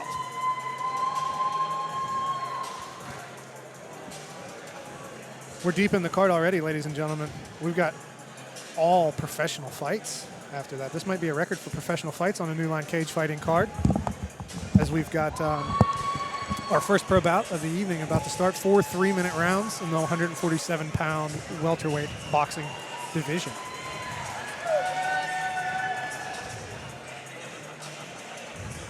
We've got some really extraordinarily talented guys coming in tonight. I'm really looking forward to seeing. From here in the here on out, it's just great fight. Every fight is either fight spectacular fighters, fight. or a very entertaining fight. Yeah. It's what the fans want to see. Let's just say that 100% what the fans want to see. And shout out to Keith No for getting guys from big professional gyms in here to New Line. Yes. We got Chaz Blevins in the corner. Look at that. He's standing in the corner for Thomas. How do you say his last name? Agrew? I would say Agrew, yeah. Agrew. From Louisville, Kentucky. As he makes his way now fighting. This fight is professional, so it's going to be 4 3-minute rounds. Fighting at 147 pounds. Both gentlemen making their professional boxing debuts. Like I was mentioning earlier, we've seen Ballinger here in professional MMA action before, but this will be our first time getting to see him in the boxing run. He's definitely going to, well, I don't know. Does he have a, no, he's not. He's going to have a disadvantage in reach, so he's probably going to have to make up for it in some nice head movement. Yeah, and we saw him, I don't know if you remember his striking style. It was more of like a very unorthodox kind of traditional martial arts. He threw a lot of really good back kicks, turning kicks, jumping kicks, those kind of things. Yeah. So it'll be interesting to see how his style transitions to boxing. Right. Usually unorthodox. Yeah. So that can be, in itself, can be hard to train for. And he's a professional fighter with a lot of experience. Yeah. This is his professional boxing debut, but he has quite a few professional mixed martial arts. So it's going to be some quirky boxing here, some very unique, which could play right into his favor. Ladies and gentlemen, we are now on the 11th bout of the night. We have the welterweight professional boxing for 4 3-minute rounds. Fighting out of the blue corner, standing at 5 feet 10 inches tall, weighing in at 147 pounds, making his professional debut, fighting out of Louisville, Kentucky, Thomas Machine Gun Savage Agrew!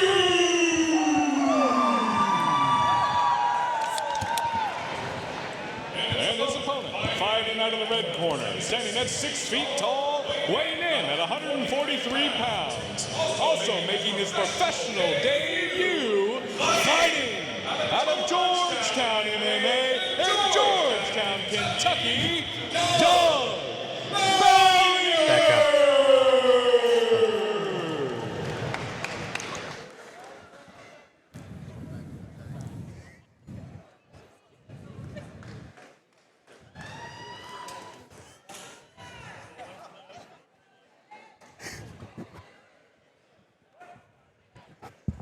And we are underway.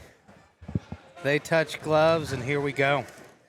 Explosive forward blitz from Big Ballinger. right hand from Agrew. Oh, a big left hook landed for Agrew. Ballinger doing a kind of that traditional martial arts style, kind of in and out blitzes with long straight punches. He's getting just out of the way of a few things, but he has eaten a couple hard shots already. Landed a couple of his own, though. He landed a nice jab. He switches stances a lot. I like that, especially fluently in combinations as he's driving Agrew backwards. He wore those shots well, too, even though he got caught solid. That one was a bad one. Yeah, that was another good jab landed. I think Agrew's catching him coming in as well.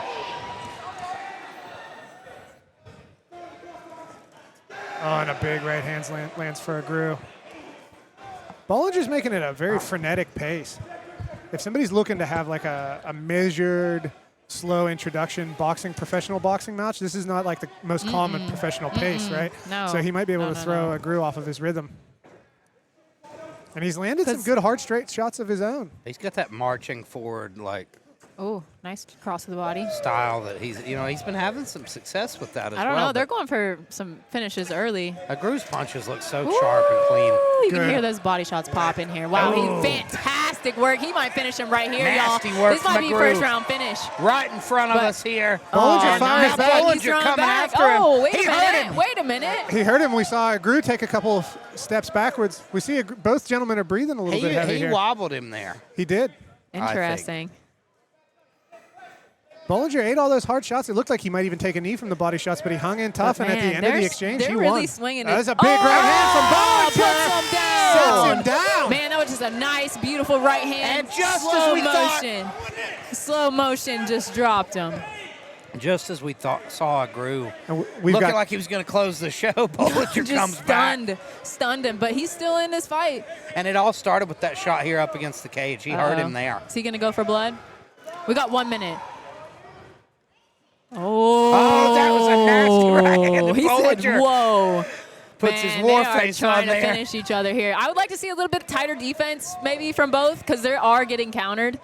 I don't think Agrew respected the power of Bollinger. I think he does now. He just- I he think- ate a couple man, other hard I shots don't and a know. big And right down hand he sets him goes down one more again. time. There's no three knockdown rule, right? Or is there? Agrew is having a real tough time recovering from that first I time don't know he if got he's going to hurt. make the count. He's rocked. Nope. That's The fight it. is It's over. all What over. a What a comeback. finish from Wow. Doug Bollinger. Incredible. In the first round.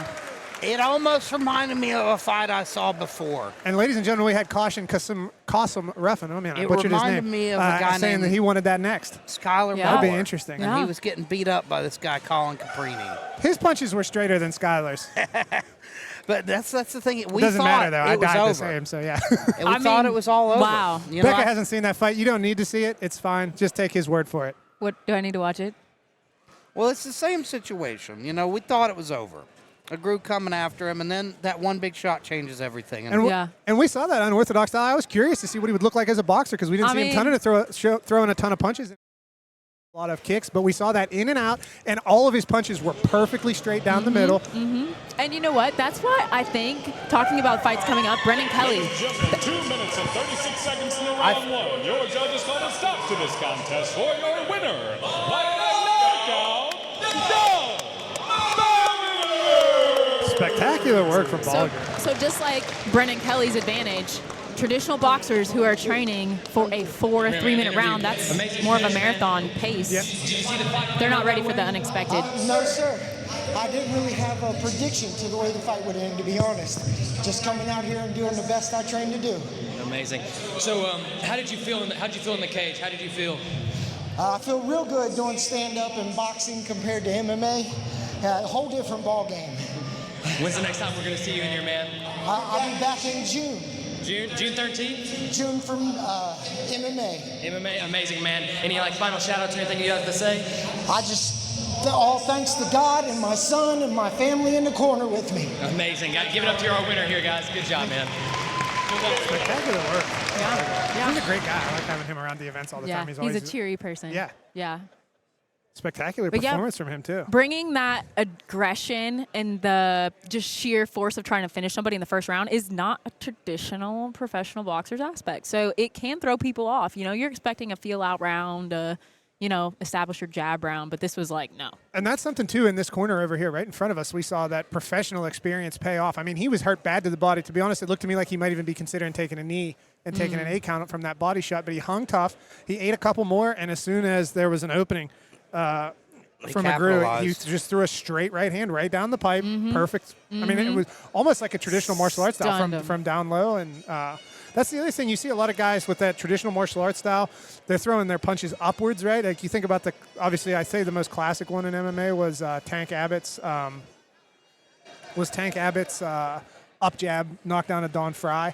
But you see Anderson Silva uses that a lot. He uses his jab from down low, and it's just super straight, and it finds a home. I was going to walk out to this song, actually. It's I been should've. stolen. I should have. Mike. Darn it. Tristan DeHart stole it from you. Yeah. Tristan Hey, DeHart. I support it. T-Bone stepping into the blue corner all the way I love it. from Anchorage, Let's Alaska. go. Coming from the Great White North all the way down here to the Bluegrass State to put on a show. Now, he's 5'8" as a professional. That's experience. That is yeah. experience. Yeah, 100%. This guy's been there and done that. You know, you don't come all the way from Alaska to lose a fight. He's coming out here to make a name for himself. He's coming out here to prove everybody wrong, and he's trying to embarrass Micah Hearn. You know, I think he's the underdog in this fight, and I think he knows that. He's probably played the underdog a few times, and you see with those 5 professional wins, he's upset a few people. Yeah. T-Bone himself over there in the blue corner, and he's fired up. He's ready to go. Micah Hearn, 35 years old, fighting out of the USA. That's all it says. Parts unknown. I believe he's fighting out of the gym in Yonkers, where we've had several other previous fighters. We've seen a lot of good guys from up that way. Yeah, very high-level talent coming out of that gym. His coach that traveled down here was a guy that had trained at Henzo, New York. I got to talk to both of those guys for a while before the card. Really looking forward to see what we get from One of the most Micah Hearn. famous jiu-jitsu teams in the country, if not the world. I mean, his coach has trained with Danaher quite a bit. I mean, those are the best. That's the best jiu-jitsu coach of all time. I think it's fair to say. I don't think many people would disagree. Animals MMA 5-2 record stepping into this fight. He stands 6 foot tall. He's going to have pretty significant height and reach advantage against T-Bone. Speaking of Seinfeld.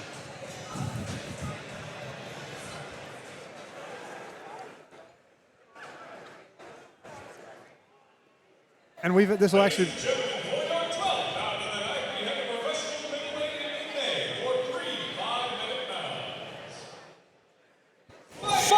Out of the blue corner, standing at 5 feet 7 inches tall, weighing in at 189 pounds, making his 14th octagon appearance. Fighting out of Anchorage, Alaska, Tristan T-Bone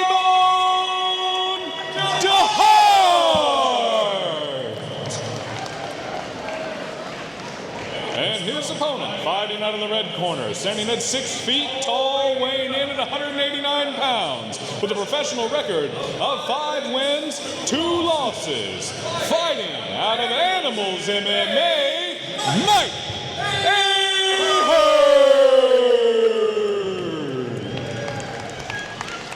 We see another very well put together guy coming out of Animals MMA. Those guys always look ready and in shape. He's going to have a height and what appears to be a strength advantage over Tristan. Absolutely beautiful portrait tattoo of a lion. If you got any Ink Master fans in the room. Coming out fancy. Spinning back kick from DeHart. Yeah. Uh-oh. Uh-oh.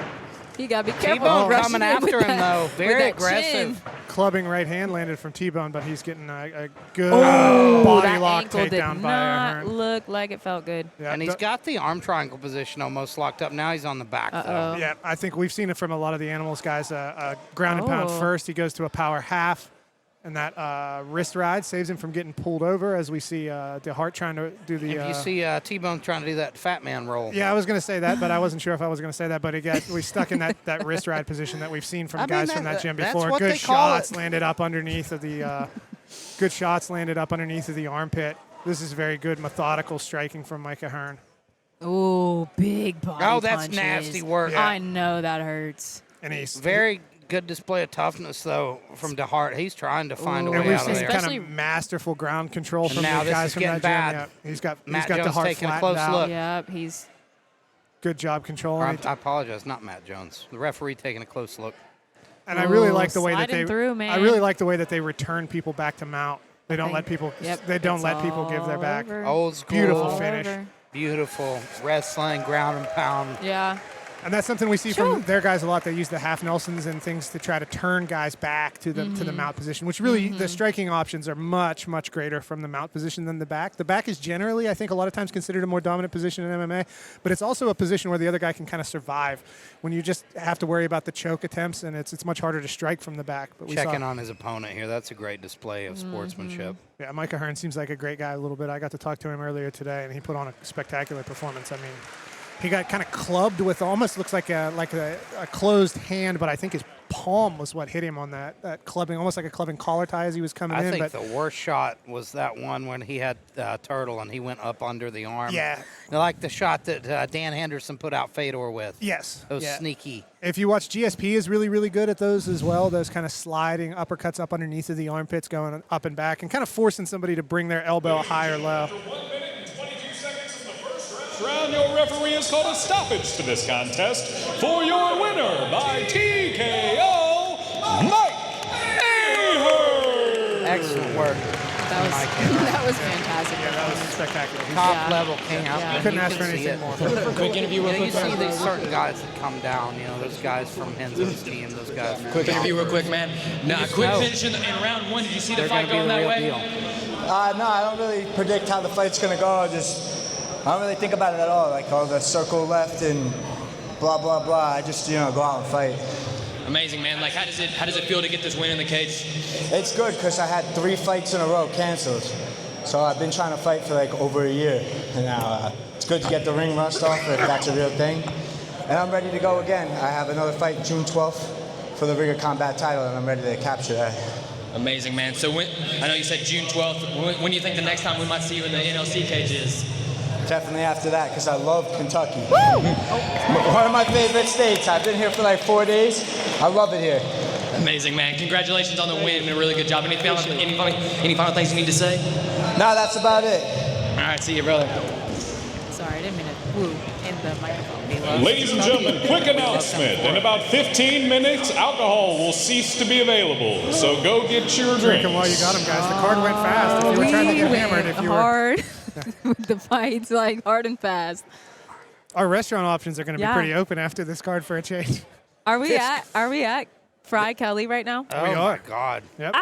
Another I want to take a second to say another spectacular performance from Animals MMA. We expect at this point, I just expect when a guy comes from there to NLC now that they're very high-level, polished professional fighters. Colin has a crush on Animals MMA. I do. I like those guys. I like that coach, and the coach I don't believe is actually from Animals. Whatever. I gotta get his name. Colin's gonna move up to Yonkers.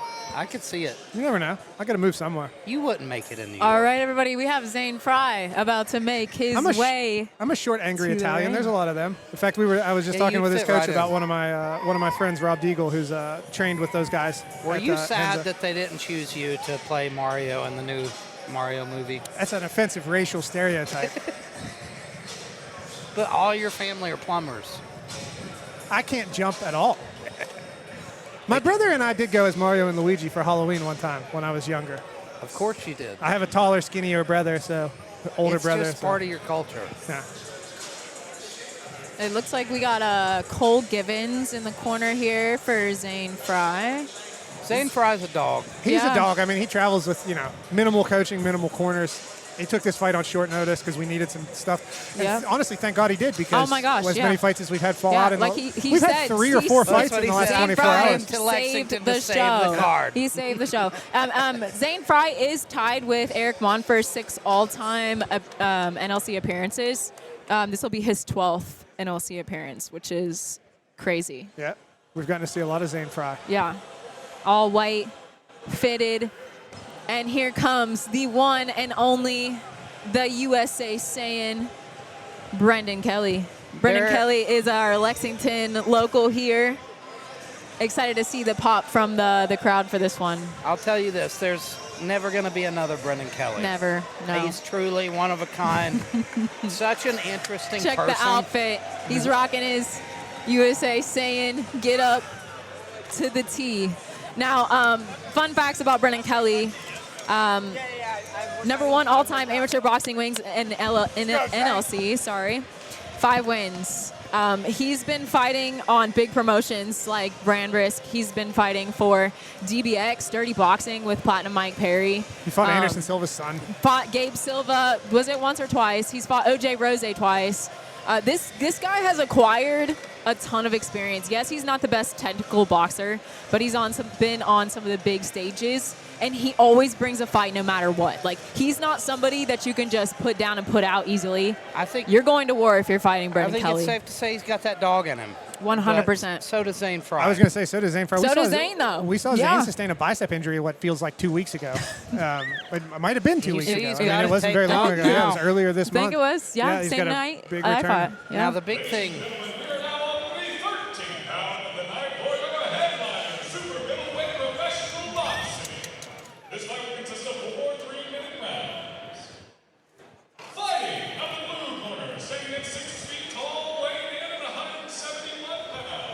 The veteran of 13 fights, fighting out of ZFT training in Columbus, Ohio, Zane, the Bad Guy Fry.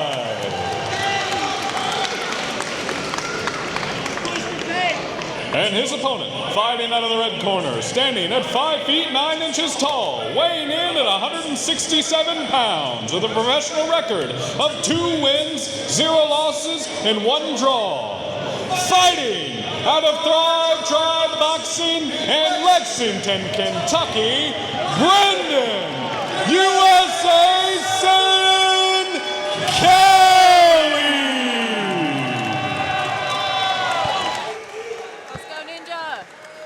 I think we're going to see kind of the same strategy probably that we saw from Ballinger with less straight punches, I would imagine. But I think we're going to see him trying to set a pace and throw a professional boxer off of his I think off Zane of his needs game. to find a way to slow Brennan down. He has to. This is a 4-3 minutes though, so I don't know. I'll be interested to see what Brendan does. He was telling me some things he might have up his sleeve for this, but we'll see how everything unfolds. Zane lands the jab there. Yeah, and I think that's what Zane needs. I think he needs to play a counter-heavy game, play on his back foot. Ooh, big punches coming out from Kelly. He slides out of the way there. Yep. That's one thing about Zane I feel like gives him an advantage. His defense is honestly, it's pretty good. Yep, he has very He good. hits angles, He's head very movement. slick with the Philly shell, his footwork Yep. and his head movement. Yep. I think his goal here is to try to draw a lot of offense early out of Brendan Kelly and see if he can tie him. Nasty big body body shot from Kelly lands. And But there's Zane a 1-2 counters. from Zane. Yeah. 1-1-2 from Zane Fry lands. Cleanest punches I'd say we've seen so far, although a nice jab. Brendan on the prowl, punching the fence there, and man, he's going in with some bombs, trying to hurt him early. There was a nice left hook from Kelly. And one Zane nice thing about that Philly jogs it shell, off. Oh, Ooh, nice jab popped from him. Kelly. the defensive style that Zane plays, his bicep injury won't be as big of a factor as it would be for some people, especially on the defensive side. Now, it might hinder his ability to throw counter offense, but... Brendan just kind of stalking here, waiting for his opportunity to... Ooh, nice jab from Kelly. Fry going to Ooh, the nice body. jab from Zane there, though. You know, Ooh, one big thing shot I can from Kelly. honestly say, I don't think I've ever seen Kelly hurt or stop. You know, I've seen Kelly hurt or stopped. I mean, in his career... I don't think he's ever been stopped in New Line. I don't think he's ever been... Except for MMA, you know, by Oh, submission. yeah. I don't think he's ever been stopped, but I've seen him rocked. I've seen him hurt. I've seen his chin tested. Not very many times. I think Very he got tough, stopped by but- Anderson's son, right? I think it was a TKO, yeah. Yeah, that was a Yeah. stop, yeah. Man, you can hear those punches winging off Kelly there. Zane doing a great job of staying composed. I mean, honestly, I think it's going to play to Zane's advantage to Oh, kind of nice draw this jab one from out. Kelly. Yeah, and he's doing a good job. He ate a couple of those hard hooks right on the Ooh, elbow big and body tricep where he shots. wanted to. Kelly might- just hunting right now, and Zane trying to play the matador. I really feel like Zane needs to be careful of those body shots. Ooh, he lands his own, though. Yeah. Because those are going to hurt him more than any shot to the head would. And you see him playing that Philly shell style now, protecting the body a little bit. But he's got to watch out for that overhand right. We see some blood from the nose of Zane Fry. Ooh, nice little smack hook there. Oh, Ooh, big man. right Brennan hand Kelly's landed. throwing so hard right now. Fry landed a nice hard right hand in there. Ooh. He's having a hard time hurting. Kelly's piecing Kelly. him up at the moment. Nice, Kelly. Yeah. Man, Zane's starting to really pour from that nose now. Zane, I think this is as Zane needs to hit Brennan with something significant to stop this forward pressure. Just to to slow be him honest, down. I don't know that he needs to. I think this is what he wants. I think he wants. I mean, I don't think he wants to get hurt, but I think he wants to kind of give away this first round a bit and see if he can get Brendan Kelly tired. Zane's very smart. Because Brendan Kelly cannot sustain this pace for 4 rounds, I do not believe. I don't know, though. Did you watch his last fight at DBX? Zane I know those are shorter rounds, but he did. I think it's a very hard thing to bank on Brendan to get tired. Ooh, no, yeah, it is. It is. Honestly, he went toe-to-toe with the world kickboxing champion at DBX for his last fight, and he fought tooth and nail every round, every second, and I believe that was 5 rounds. 2-minute round, so it is slightly different, but he threw same round 1 that he did the last round. So if Zane's only hoping on tiring him out, that's not a good thing. He's going to start falling behind. Yeah, he's going, yeah, well, and 100%. that's really the question to me is when we get to the 4th round, will there be enough of Zane Fry left to be able to capitalize stamp it off. as he starts to slow? Can you create a deficit? Yeah. Is he going to be able? Is Brennan going to be able to create a big enough deficit before then? Because I think he might. I mean, so far he's honestly doing a great job with the body shots, and that I feel like that's not really something that we see a lot from Brendan Kelly. No, I feel like he's really trying to throw those big shots up top, and so for him to work the body, I say is a lot of growth from him. I think Brendan knows that Zane's very savvy and he's got good head movement, and he was having trouble tracking him down there with the headshots. Then he started going to the body, and he had a lot more success. Way more success. And it just shows I'm kind of how far surprised he's that come the commission as a boxer. approved that tattered outfit. You know, I was surprised too because they say no pockets. Yeah, I don't know what's going on there, but. Ooh, nice jab left hook from Kelly. He's really stalking him now. Brennan going in for some kill. Has a lot of confidence after that first round. I definitely think that he thinks he's got Zane's number. We saw a clinch entry there from Zane Fry, which might be part of what he's going to use to address. And, you know, I could understand if you feel like Zane's trying to wear him down a bit, but Zane's taking a lot of damage. Yes, he is. And I'll tell you what, I'm sorry. No matter what, fighting off your back foot is going to be harder. Yeah. Running and keeping up that pace with those jabs, you're going to actually expend more energy than the guy just kind of trotting forwards. I really do think Zane needs to do something to earn Brendan's respect. Even clinch up here, maybe just change the aspect of the game. Yeah, you could wear Brendan down probably more with the clinch. Yeah, you use head position. Brendan's used to chasing people. Dude, he is throwing so hard. Yeah, I believe that was a slip, but I think you're right. He ran him into the cage, and I think he was off balance there. Matt's a good ref. He knows. That's a big deal here on the scorecards. Ooh, caught him on the chin, just barely, man. Nasty work from Brennan. You can really see that right bicep is bothering. Zane licks the blood off his gloves. But Brennan's coming after him. Oh, man, he is going for blood against Zane Fry here. But Brennan is putting a lot into these shots. He is. And if Zane can weather this storm. And those ones are landing on the shoulders of Zane Fry. Yeah. And he makes him whiff big time there. That was good head movement from Zane Fry. Oh, that was a bad shot from Kelly, though. Right hook. He's coming down with more shots. Right in the kisser. Oh, big uppercut. As Fry was circling away, he circled right into that right hand. But he needs to get off that cage. He needs to get off the wall. Now, maybe this would be clinch him here. A lot different fight in the ring. Oh, it would have been, yeah. Oh, short right hand in there from Fry.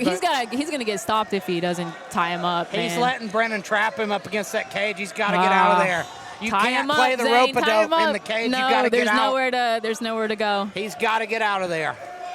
Kelly just able to sit back, relax. Oh, big body shot from Kelly. As we saw earlier in the night, though, you can turn it around right here. He's got to hit Brennan with something.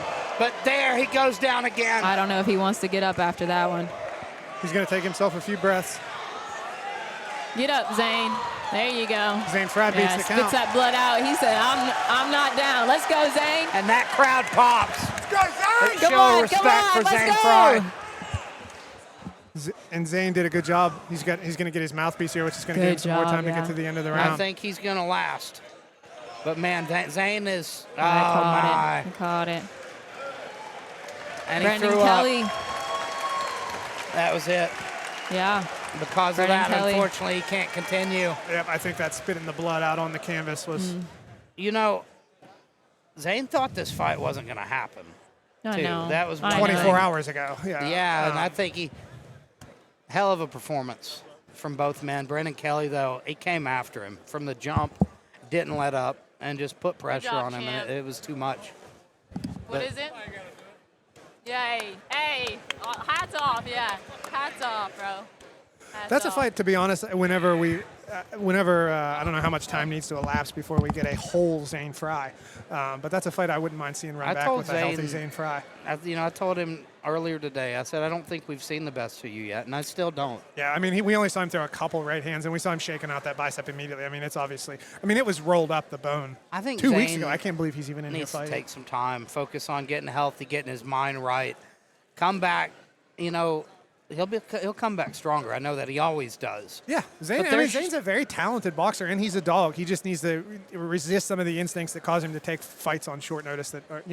But I almost feel like Zane would benefit from I heard Chael Sonnen talking about he had to go work with a sports psychologist because it helped him make those adjustments mid-fight.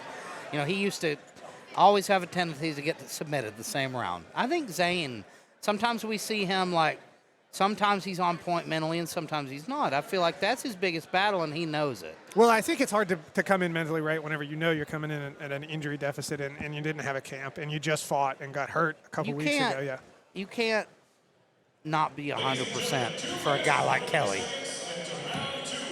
Referee called a stoppage to this contest. For your winner by TKO, Brendan USA Kelly! Brendan Kelly, one of my favorite people in this sport. He's a class act for one thing. He gets better and better every time. All right, everybody. I am here with your winner. This one's loud. Brendan Kelly. Brendan, tell me, first of all, congratulations. But tell me, how does it feel to finally fight at home? It feels great. So most people don't know, my first fight was in Lexington, Kentucky for Rough and Rowdy. That was 6 years ago. Ever since then, Kentucky got rid of the Amateur Boxing Commission, which is one of the stupidest things I've ever heard of. But hopefully it'll be back soon so people can actually do it. But this is my first fight in Kentucky. I have about 40 fights now.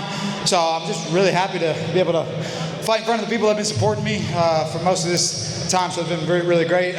Huge shout out to my sponsor, Primalis, for hooking me up with this awesome Goku outfit. Anybody that is looking to get their testosterone back to normal using all God-given ingredients, Primalis is some awesome stuff. Huge shout out to them. So, Brennan, what's next for you? Tell the people what they can expect to see from you next. Yeah, I'd love to come back and fight sometime in Lexington, fight for a Kentucky State pro title or something to that extent, or whatever Keith can get me. I love fighting at home and stuff, but next thing on the marker is bare knuckle. I'll be launching with an up-and-coming new bare knuckle company called 1BK, and I should become the world champ in the next 6 months to a year, so pretty excited about it. All right, everybody, let's get loud for Brendan Kelly one more time. Give it up.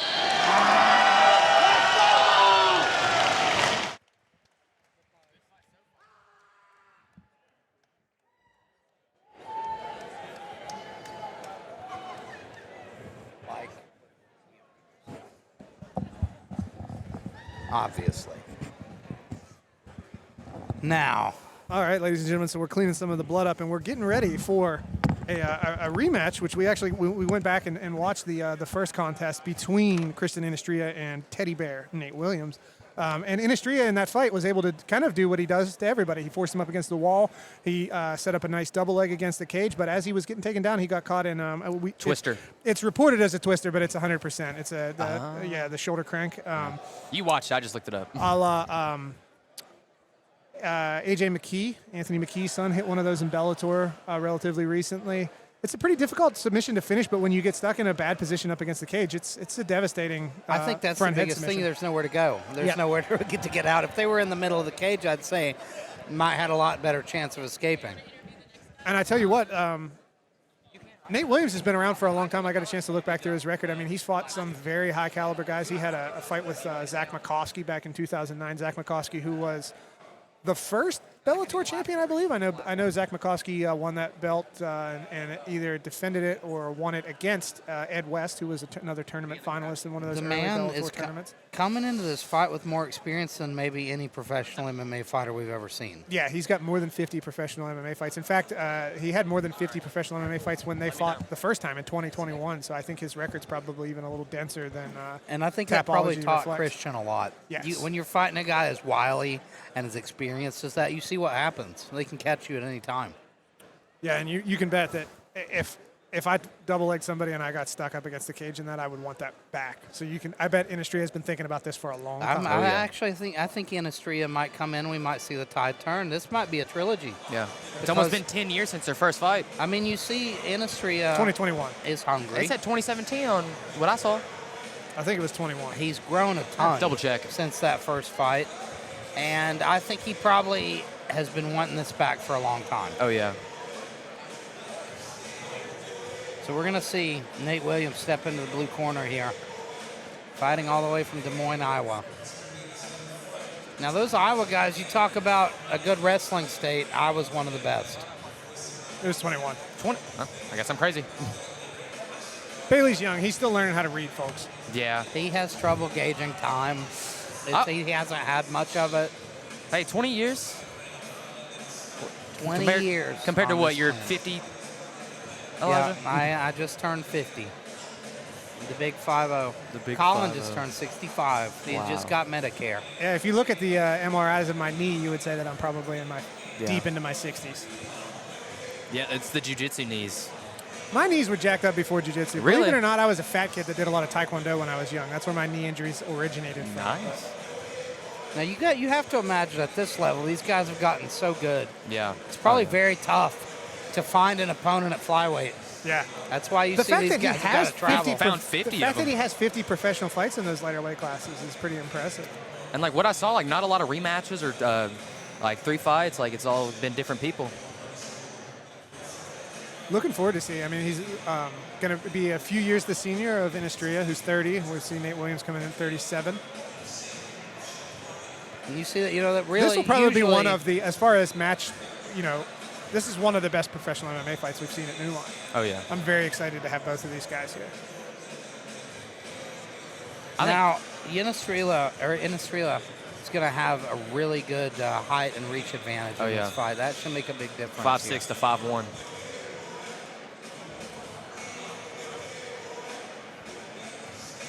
Oh, this is like a UFC level walkout as well. Yeah, this is a UFC level fight. These are high level professional MMA fighters. I don't know why we looked it up. It says it on the match notes that they've had a rematch. Yeah, it even says 21 on our notes. Yeah. Keith did a good job getting us notes. Yeah, but Ynastrilla, since that fight, 7-1 since that fight, Williams 1-2. So not a lot of fighting since 2021. Only 3 fights in the past 4 years. Well, but that's it's almost a bit misleading because he's been active in bare knuckle. So he actually had a couple wins in 2025 in bare knuckle boxing. Some at the. Here's my question: who do you think is going to have the striking advantage in this fight? Both men are very talented strikers. I would love to see the groundwork for Nate Williams. No, the interesting thing is I'm not sure how much weight Christian Ynastrilla cuts to make 125. Nate Williams looks like a thick, well-put-together 125. I don't know how to quantify this, but there's just a certain way guys that have been fighting for years and years and years look. And Nate Williams has that look about him. Yeah, I mean, it's a strong neck. The Also, ears look strong. Bellator alum, like our friend that Nate Williams does, I'm pretty sure he fought for Bellator at least once. I think I saw it in a picture. Yes, he's definitely fought for Bellator a couple times. Yeah. Any wins in Bellator? No. Bellator, one of the marquees. I miss Bellator. That's the highest level you can get. Bellator, UFC. Wow. That's Bellator what is these no guys more. are all aspiring to get to. Honestly, I can't. Christian Ynastrilla, I mean, he keeps winning like this. I mean, I wouldn't be surprised if the UFC is looking at him. They always need flyweights. A 7-1 streak at 125. They're definitely looking at a guy like this. Yeah, these are guys that we could see one day make it to that top level. We see one who already has, and he's trying to put a stop. Yeah. And he hasn't lost since he lost to Nate Smith. In fact, if he would erase that loss off of his record, he would have another 5 or 6 wins in a row on this streak. So. Wow. I think Kristen Ynastrilla probably like one of the well, we've had amazing guys come in here and go to the UFC or Bellator, but like Ynastrilla's been consistently fighting for New Line. And I think he's the most skilled guy we've ever seen. Yeah, I would agree. Especially just his grappling, his cage control, MMA grappling. I mean, I'm not like specifically in jiu-jitsu. Not that he's not good at jiu-jitsu. I would assume he's very good at jiu-jitsu. But as far as MMA grappling, he is incredible. Yeah, now tell me this. Brown belt. You know, with his skill level on the mat, we've seen him get caught, though, by Nate Williams before. Do you think Nate Williams will still have the jiu-jitsu advantage in this fight? It's very difficult to say. He might, if they were to have a jiu-jitsu match, perhaps. But I think in the MMA realm, I think Ynastrilla's grappling has looked very solid. His defensive acumen has been very good in his last couple of fights. Really seeing him minding his P's and Q's with his head position, probably because of that 100% finish that we saw. He has beautiful takedowns. You know, I think every fight we've seen him in, he's managed to get them to the mat with that double leg against the cage. And he even kind of looks like a Dagestan. It's time for your co-main event of the evening. This 5-minute MMA title fight is in flyweight division. Now we saw. Fighting out of the blue corner, standing at 5 feet 1 inches tall, weighing In at 124 pounds with a professional record of 33 wins, 23 losses. The challenger, fighting out of the Real Warrior Academy in Des Moines, Iowa, Nate Teddy Bear Williams.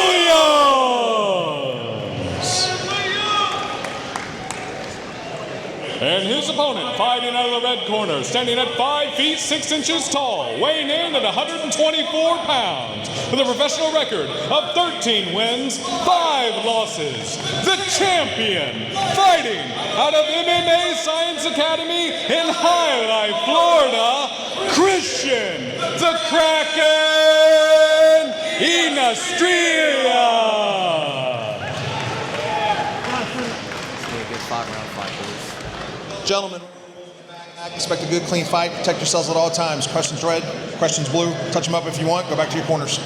We definitely see a bit of a height and reach advantage for Christian and Ynastrilla when we see them coming together. So that explains that differential in thickness that we saw. Yeah, I definitely think we knew that Ynastrilla would have the length. But I think there may be a power advantage with Williams. Nice inside leg kick by both gentlemen. They started in open stances. Now we've shifted to closed stances, although Ynastrilla is switching stances fluidly. Are looking to grab a leg here. Yeah, I think he might be mixing it up a little bit longer with the stand-up so that he doesn't become predictable with the body lock entries. A nice switch step backwards to get just out of the way of those kicks. Flashes the high kick just to keep him away, keep him at that distance he wants. Beautiful work. Nice shot. Ooh. Nice level change from Nate Williams. Such timing. Well-timed takedown. That experience. And this is the first time we've seen Ynastrilla on his back in the New Line cage. Let's see how his back works. Already going for that rubber guard. Yep, he's already kind of in mission control, but then the step over to New Jersey, and Ynastrilla wisely abandons New Jersey, being the worst version of New York. For those of you who don't know the 10th planet nomenclature. If you're Nate Williams, this is exactly where you want to be, though. But Ynastrilla is able to recover back to a butterfly guard. He's got double overhooks, which is good for off balances. Elevation. Yeah, he's threatening the Kazushi for the Sumigaeshi there, but Williams trying to creep around the side, though. Williams is doing a good job of keeping his weight back, as you would expect from a guy like that. So he's going to force Ynastrilla. Ynastrilla is doing a good job, though. When somebody plays with their weight back like that, that's the time whenever you have to start attacking submissions on the upper body. That's the time to go towards these omoplatas and things. And we see him. He's threatening that arm. He's threatening a go-go plata here. That would be an amazing finish. Yep. He's and going he goes for to the omo now. Yep. Now he goes to the omo. Transitions to the omoplata. Transitions back to an arm lock and This back is to good his work butterfly from guard. Williams. Very wise to all those attempts. Such high-level technique right now. But yeah, that's exactly what you want to see from Ynastrilla whenever you've got a guy on top keeping their weight back and heavy, keeping their shoulders above their hips. If you've got chest-to-chest connection, you've got looks at upper body sweeps from that butterfly guard. But from the butterfly, and you see him using a good job of using it to extend his legs and create a little bit of separation. This is good work from Ynastrilla off his back, but right now he's losing this round. And we see Williams maybe trying to set up a body lock. He's got a tight waist underneath, but yeah, the good elevation with the butterfly hooks there from Ynastrilla. And that's exactly what Ynastrilla needs. He needs to make some space either to get. He's to going his back feet to clearing the neck again, or to set up something here. He's going to that Elmo or that go-go again. He's really doing a good job at smashing it down, though. And this time he's got the solid butterfly hook there. That's such a hard submission to pull off, but he's got it in a really sneaky spot. Well, and there's also a variation of it called the go-go clinch, and actually right now I believe he's all the way under the armpit on the far side. Now he's switching it. That was so sneaky. And oh my God, how close was that go-go plata, Colin? Good bite on it. Good defense from Williams, though. It's very difficult to finish a go-go plata. It's so rare. You'll see go-go clinches finished more often. Almost plata here. Of course, the most famous was Nick Diaz versus Takanori Gomi. Beautiful technique by Nate Williams. Taking the back now. Nate Williams did the cartwheel escape to the go-go, and he ended up on the back as Ynastrilla started to try to stand. Smothering him. Ynastrilla using his hands to create foot separation. This is great work from Williams. Great control. Yep. And now Ynastrilla is almost out, but he was able to return it back to the getting right back to the back. Beautiful veteran work from Nate Williams. You can really see that experience. We see Ynastrilla's trying to turn under the neck. He's trying to turn into a closed guard now. He's going to fall off here if he's not careful. A little too high. Yeah. There, he climbs him. Yeah. Excellent work. Battle for hip height here, ladies and gentlemen, between two high-level grapplers. Williams is able to drag him back down.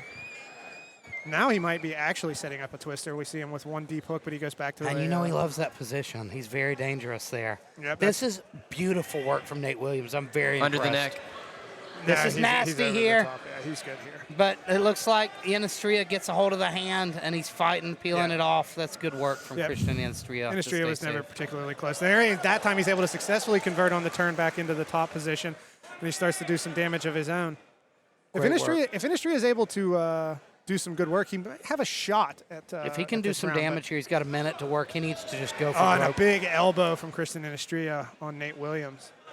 This is exactly where Christian wanted to be from the get-go. He loves this top position. Passes easily. Yeah, beautiful pass to half guard as he pushes the knee down. He's right in a head and arm control here. About 35 seconds left in this round. Yep. Oh, looking for maybe a... Yeah, he's starting to set up Katagatami on the far side. He's able to escape the arm as Williams and just get back to... But good job maintaining the underhook on the far side. He's doing some damage here with this pepper and ground and pound here in top half. But... Now, Williams is playing a good lockdown here, actually, which is what's keeping Ynastrilla far away, which is going to shut down a lot of those arm triangle attempts. That's going to keep him safe until this round's over with. Yep. But he's eating some shots. Yep. Ynastrilla opens up with some elbows here. And then one of those landed. Another big elbow. Two of those left elbows landed, ladies and gentlemen. There's another short elbow. I think Williams did a pretty good job of staying safe. Now, you got to think, how do you look at that round? That's very... interesting. I think Williams, he dominated the large portion of the round. Yep, and we saw he had that rear naked choke attempt. It wasn't particularly close in my opinion, but that's going to be a tough round to judge. Very tough. That was at a bad angle. Personally, I would favor the damage that was done by Christian Ynastrilla in that last salvo, but that's a toss-up round, ladies and gentlemen. I definitely think it is. I don't think either guy can be too confident that he took the round. Now, and we've got 5-minute rounds, ladies and gentlemen. How do you score takedowns, though? How heavily do you favor takedowns? Well, I think the takedown doesn't matter because there was so much positional control from the top from Nate Williams that I don't really. I will say that Ynastrilla was never inactive on his guard, and to be honest, now that I'm thinking about it, the threats with the go-go plata and the threats with the Omo plata, even though neither of those were, I think, particularly close, they were activity. I think we might be looking at a Christian Ynastrilla round there. I think you have to take the takedown into effect, though, and he controlled him for more than 2 minutes of the round. That's a close one. But Ynastrilla was the only one mounting any offense on the ground, now that I'm thinking back on the exchanges. Had some submission attempts there, though, from Williams. That's a close round. Ynastrilla did more damage. If you favor it on damage, that was a bad low kick. Where I think Williams is definitely going to need a moment here. Yeah. I think the biggest thing Ynastrilla's got to focus on, though, in this round, he's got to be wary of that takedown attempt. I don't know if he expected Williams to come out and try to take him down. Well, yeah, I think we might have been seeing some longer setups with the striking to set up his own takedowns, and I think he was kind of surprised whenever. I agree, and the timing of that was perfect from Williams. And Williams did a really good job. Defensive acumen was good from that butterfly guard because Ynastrilla was throwing a lot of heat at him. He was throwing a lot of those that rubber guard stuff up. I think I would like to. I tell you what, considering the go-go attempts and things too, yeah, and there were you may be right. Christian may have taken that. Two near omoplatas. He was on the offensive even when he was on his back, so I wouldn't even call that control time for Nate Williams. Yeah. now the back is the big thing, right? That was the big difference. My favorite part of that round was that go-go. And there was I loved how he put it in the armpit, and snuck it in. Well, that sometimes you'll see guys use that as a launch if they can underhook on that far side. You'll see a lot of real high level. Mason Fowler is probably the best example of that right now. As a high-level black belt, he's not even a 10th Planet guy, but he plays a lot of the meat hook that they call, right? And a lot of bigger guys don't play classic rubber guard. They play a lot of that meat hook. But you see Ynastrilla was going immediately clearing the neck as soon as he got into that rubber guard position. He never really got to a full New York with the foot on the hip. He was always forced to play it with a butterfly hook, that's the definition of New Jersey versus New York if you want to get into the 10th Planet nomenclature. Never heard of New Jersey. I actually almost said it was New Jersey as a joke, and I would have sounded smarter than I am. No, it's and Eddie Bravo literally called it that because it's just a shittier version of New York.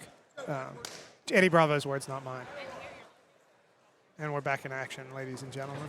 Oh, and Ynastrilla throws a body kick that time. Almost caught it though, did Nate Williams?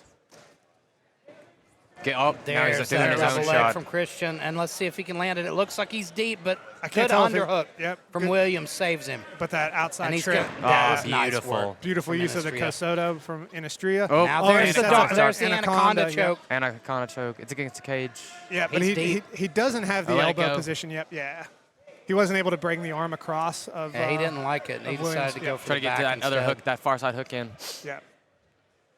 Now this is exactly where Christian Ynastrilla wanted to be. And we see Ynastrilla, he doesn't have the second hook, but you see he's using that shin behind the foot to off-balance Nate Williams. It's high-level stuff It's there. excellent work. Nate Williams beginning to work to his feet. Williams doing a good job keeping that hand right where it needs to be, And just in case. Ynastrilla going to the body triangle. He's gone on the proper side. And more importantly for him, it's going to be impossible in this position for Nate can't roll him Williams. back. Yeah, to get to the better side where he can have a better shot at escaping that body triangle. And I think Williams may be stuck here for quite a bit. Yeah, Trying to get it underneath the chin. And it's it's kinda nasty. it's on the chin. Yeah, not it's under. nasty. It's over the chin. over This the is- jaw, but that's not a good spot to be in. Yeah, it's Nicky Rod territory, but Anything below the nose is still the neck. yeah, it's going to be difficult to finish a high-level pro like that, and if he's not tired. With that body triangle, though, that's Oh. going to put a lot of pressure on that. If he can Yeah, get that's a good grip. Very fatiguing. Good Kill the elbows gas there. thing. Yeah. See, right there, that's nasty. I think he might finish him here. That might be it. Those are good elbows. We can't really get a good look at It's the. still on the He's chin, I got the think. gable grip, and he's just putting pressure. He's got to use that body triangle more to arch him, like Davison Figueiredo against Brandon Moreno. And we see some good elbows there from Ynastrilla. As he's because of that body triangle and the cage being on the other side, he kind of has liberty to go far off, almost like would be looking for an armbar. Obviously, he's not. But to throw those elbows, we've seen him use that a few times here. Good And just- work from Williams trying to stay safe here. He's in a really bad spot, and he just might He's have to almost- hang tight. Yeah, Now he's switched the body triangle over. He's going to try to get out of there. Yep, and Ynastrilla went right back to it though. Such Now, good back work here. Ynastrilla's body triangle is trapped on the inside now, whereas before it was on the outside of the legs. Some Now people prefer to play with it on the inside. I personally do because I've got little troll legs. I don't like that Williams is throwing punches. He's kind of slipping on the rear naked choke defense because of that. I don't think it's very hard to rear naked choke somebody at this level with these gloves. Yeah. I'm not. You'll see that generally when someone's tired or somebody's really good at hand trapping. But even the Danaher guys, a lot of the time, are going away from the hand trapping stuff nowadays. It makes it a lot tougher with the gloves as well. It really does. Ynastrilla changes the side of the body triangle again there as Williams moves around. Now we see that elbow again. He's thinking about. I thought he was considering the armbar from the back. But No, I think he's just going off to that angle because it gives him space to throw that elbow. Smart. Doesn't want to lose position here. He's in a great spot. Now we Lots might and lots of have a control. decent look under the chin, but it's He's- again very difficult with some, yeah, he's especially doing a a good short, job stocky hand guy. I With, think Ynastrilla would be content to just get it over the jaw and try to finish that with that neck. He's crank. already trying. and one thing I mentioned earlier is sometimes He's got the- a deep bite now. It looks like nope. Loses it again. Sometimes the back is not the most fatiguing position for the bottom guy, as I mentioned earlier when I was talking about the guys from Yonkers. But with this kind of body triangle position, it is impeding the breathing of Nate Williams, so that might be fatiguing him a bit. You've definitely got to be careful wearing your arms out here, being the guy on the back. Yes. Well, and the other thing, it's often the case that the guy on the back is burning energy at a faster rate than the guy whose back is taken. Those body triangles do so much damage when it comes to your breathing. But we see Ynastrilla doing a good Trying job. to use the cage yeah, here. Now Nate's walking up the cage. He keeps trying to sneak that in over the jaw. Go for that, Khabib style, just face crank. We've almost about 35 seconds left in this round, and I mean, Christian Ynastrilla has had control the entire round. And I don't know how that first round went. I mean, this is going to be 2-0 here. Yeah, that could be. It could be looking at 1-1 though. We don't know what these judges are. Big scoring. nice elbows from the back. Yep, and that's why you've seen that a lot of that. He's going to that position where, like I said, it kind of looks like he's going towards there an arm, he but goes he's under really the just chin again, but he's not quite got it. Williams doing a great job. Yeah, if guys have good hand fighting he algorithms, needs to switch it's to the just gable grip. He's tried a few times. You can't. It's very difficult to RNC somebody at this level, especially somebody with a build like that who's a savvy pro, who's just good at hand fighting. He might try to just do it on the chin right here. That's what he's doing. He's just trying to bully him, but I don't Williams like is going to survive the to see the second traditional round. rear naked choke grip almost ever for MMA. I feel like it's so tough to get to that full rear naked grip. I love the gable grip. If you can drag the elbow down the back. It's a lot and easier to frame. fight the hand on the gable grip, though. I disagree. I feel like once you get the tight gable, it's so hard for a guy to peel it apart. I feel like it's much easier for the guy to get a hold of that top hand when There's you're going for significantly the less full squeeze, grip. though. If you maybe a gable, if you're all the way under the jaw. I think you had combining it with the body triangle is huge. Using your hip pressure is a huge part of that gable grip rear naked choke. The squeeze difference, though, between what high-level guys can generate from a locked RNC and a gable grip, though, Oh, I mean, it's totally different. It's 10 times as But much it's because just you've got so both elbows hard pinching to get in. to Yeah. that full rear naked. The gable grip it ultimately boils down a lot of times. It's like a one-handed RNC if you've ever played with that. I think the biggest issue I ever had, it's the glove. Because it's very tough. You want to get the shoulder. With the gloves don't help, RNC. but if you watch the highest level grapplers, unless they're getting over the chin finishes like Nicky Rod does, it's very hard to get under the chin of a high level grappler if they're good at hand fighting. So I think, I'm not, some people say I'm a bit heretical, but I'm not a big fan of the RNC. You think Nate Williams is going to look to take it back to the ground? The most high percentage submission in MMA. I think he's throwing some heat. Yeah, that doesn't mean Ooh, it's the he highest. earned Big left hook from Christian And he's going to Ynastrilla. try to go for the submission here, but Yeah, he's doing a good job just using Oh, that. nice. Throws him right Beautiful. back Uses down. the front head. Again, he had a look maybe at that anaconda, but he elected to just go back to a front head. That was the right decision to make. I think that's a veteran move from Ynastrilla. I think our question of who had the striking advantage just got answered. Christian Ynastrilla just looked beautiful. Well, we saw Williams doing some good work before that, though. So, I Yeah. mean, these two are very tightly contested. Williams on the had field. his best moments there in that first round, though. I think the When biggest difference Ynastrilla hadn't gotten the read on him. The biggest difference we're seeing is that the top, the grappling in general of both gentlemen is very sound, but the top control of Ynastrilla is a different level. This is a high-level guy. Very good at hip I think and leg it was riding. brilliant work from Williams in the first to go for that takedown. I really think he threw Ynastrilla off because Ynastrilla is the one who's usually looking to wrestle. Yeah. But now you see Ynastrilla, he's grown so much. He's turned it around. Ynastrilla is doing a really good job, too, of keeping that far side underhook, which is the most important thing when somebody's playing lockdown. Now we see him going towards Katagatame again, but Williams once again frees his arm. I like how methodical Ynastrilla's game is. Big punches.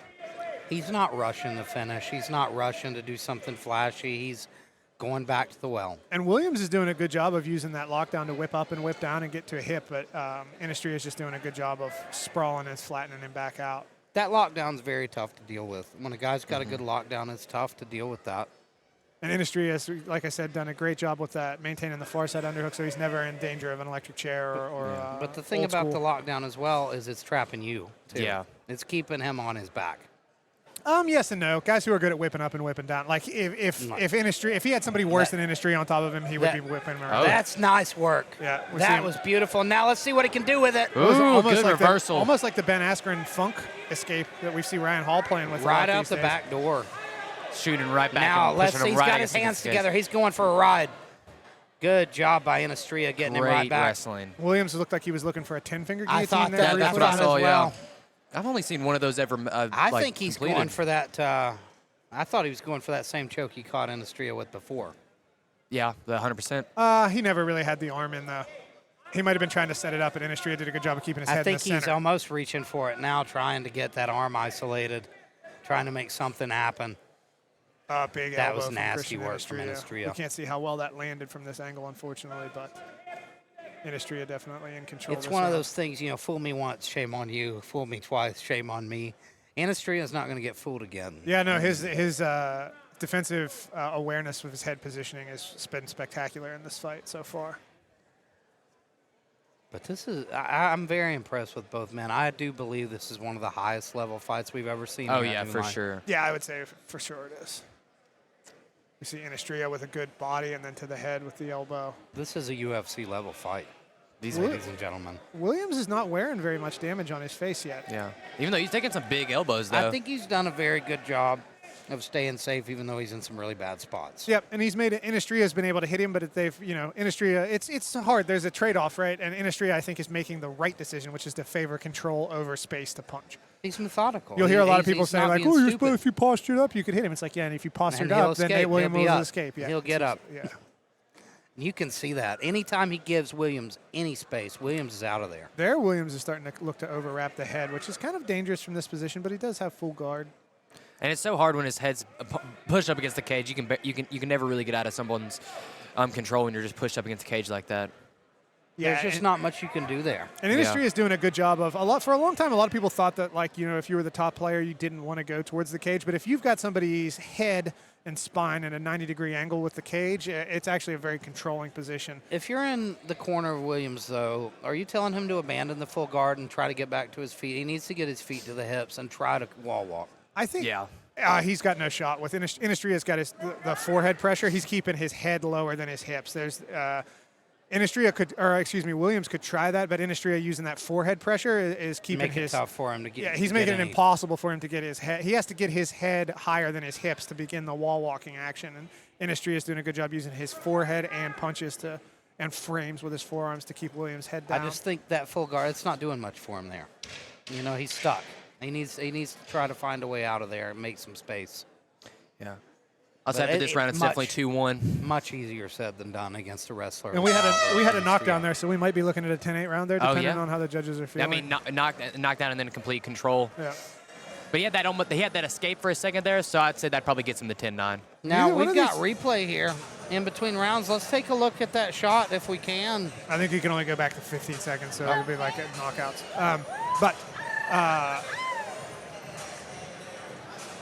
Neither one of these gentlemen look tired. Nate Williams especially doesn't look particularly fatigued. They look fresh. Yeah.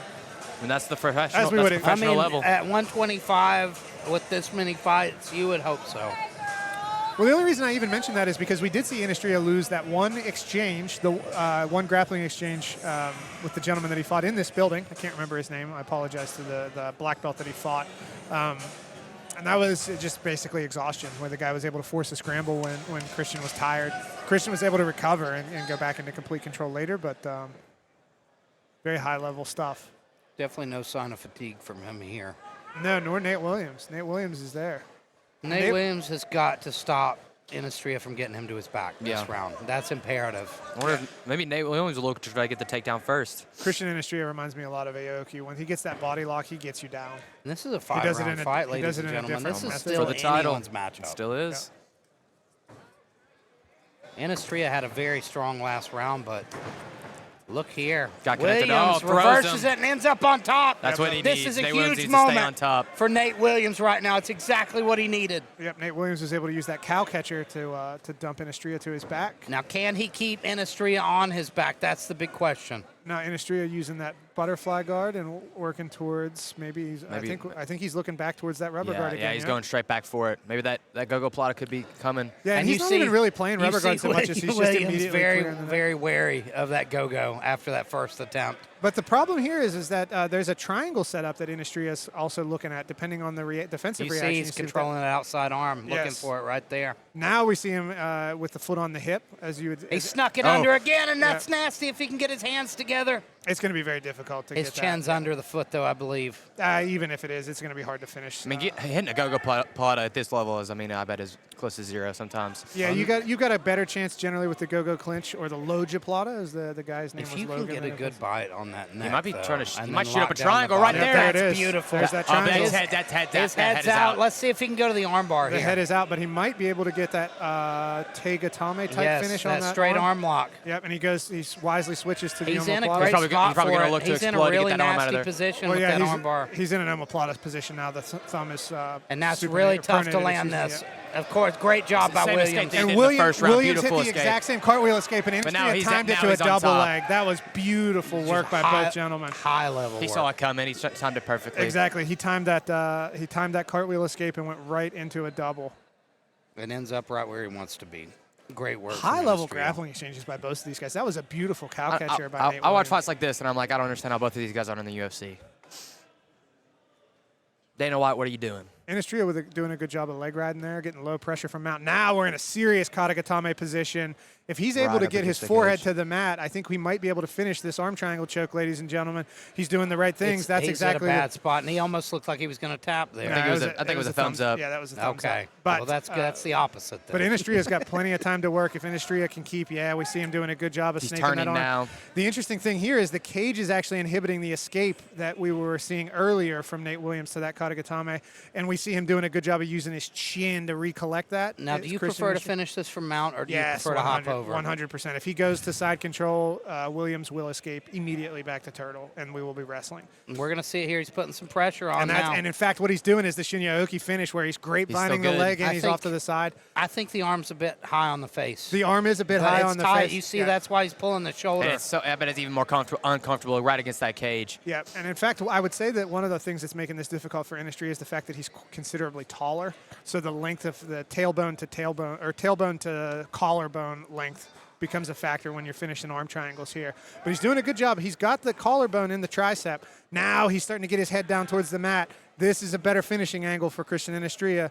If he's able to flatten him back out with his head there, nope, now the head rides up again a bit. And Ynastrilla just doing such a great job keeping that arm trap, too. He's not burning himself out going for the Oh, choke he's finally, either. he got That's out. very But he smart. might be looking to take the back here. Yep, we saw Williams do that. I don't know what the proper name for it is, but it's almost like a ghost escape from mount, where he's able to get the hand in the pocket and expose his back. At least it got him out of the arm triangle. Out of the frying pan and into the fire is Williams now. And now we're seeing him more fatigued, and we're seeing a good job hand trapping and throwing some strikes there. And as we see him fatigue, we're going to see him have a tougher time hand fighting here.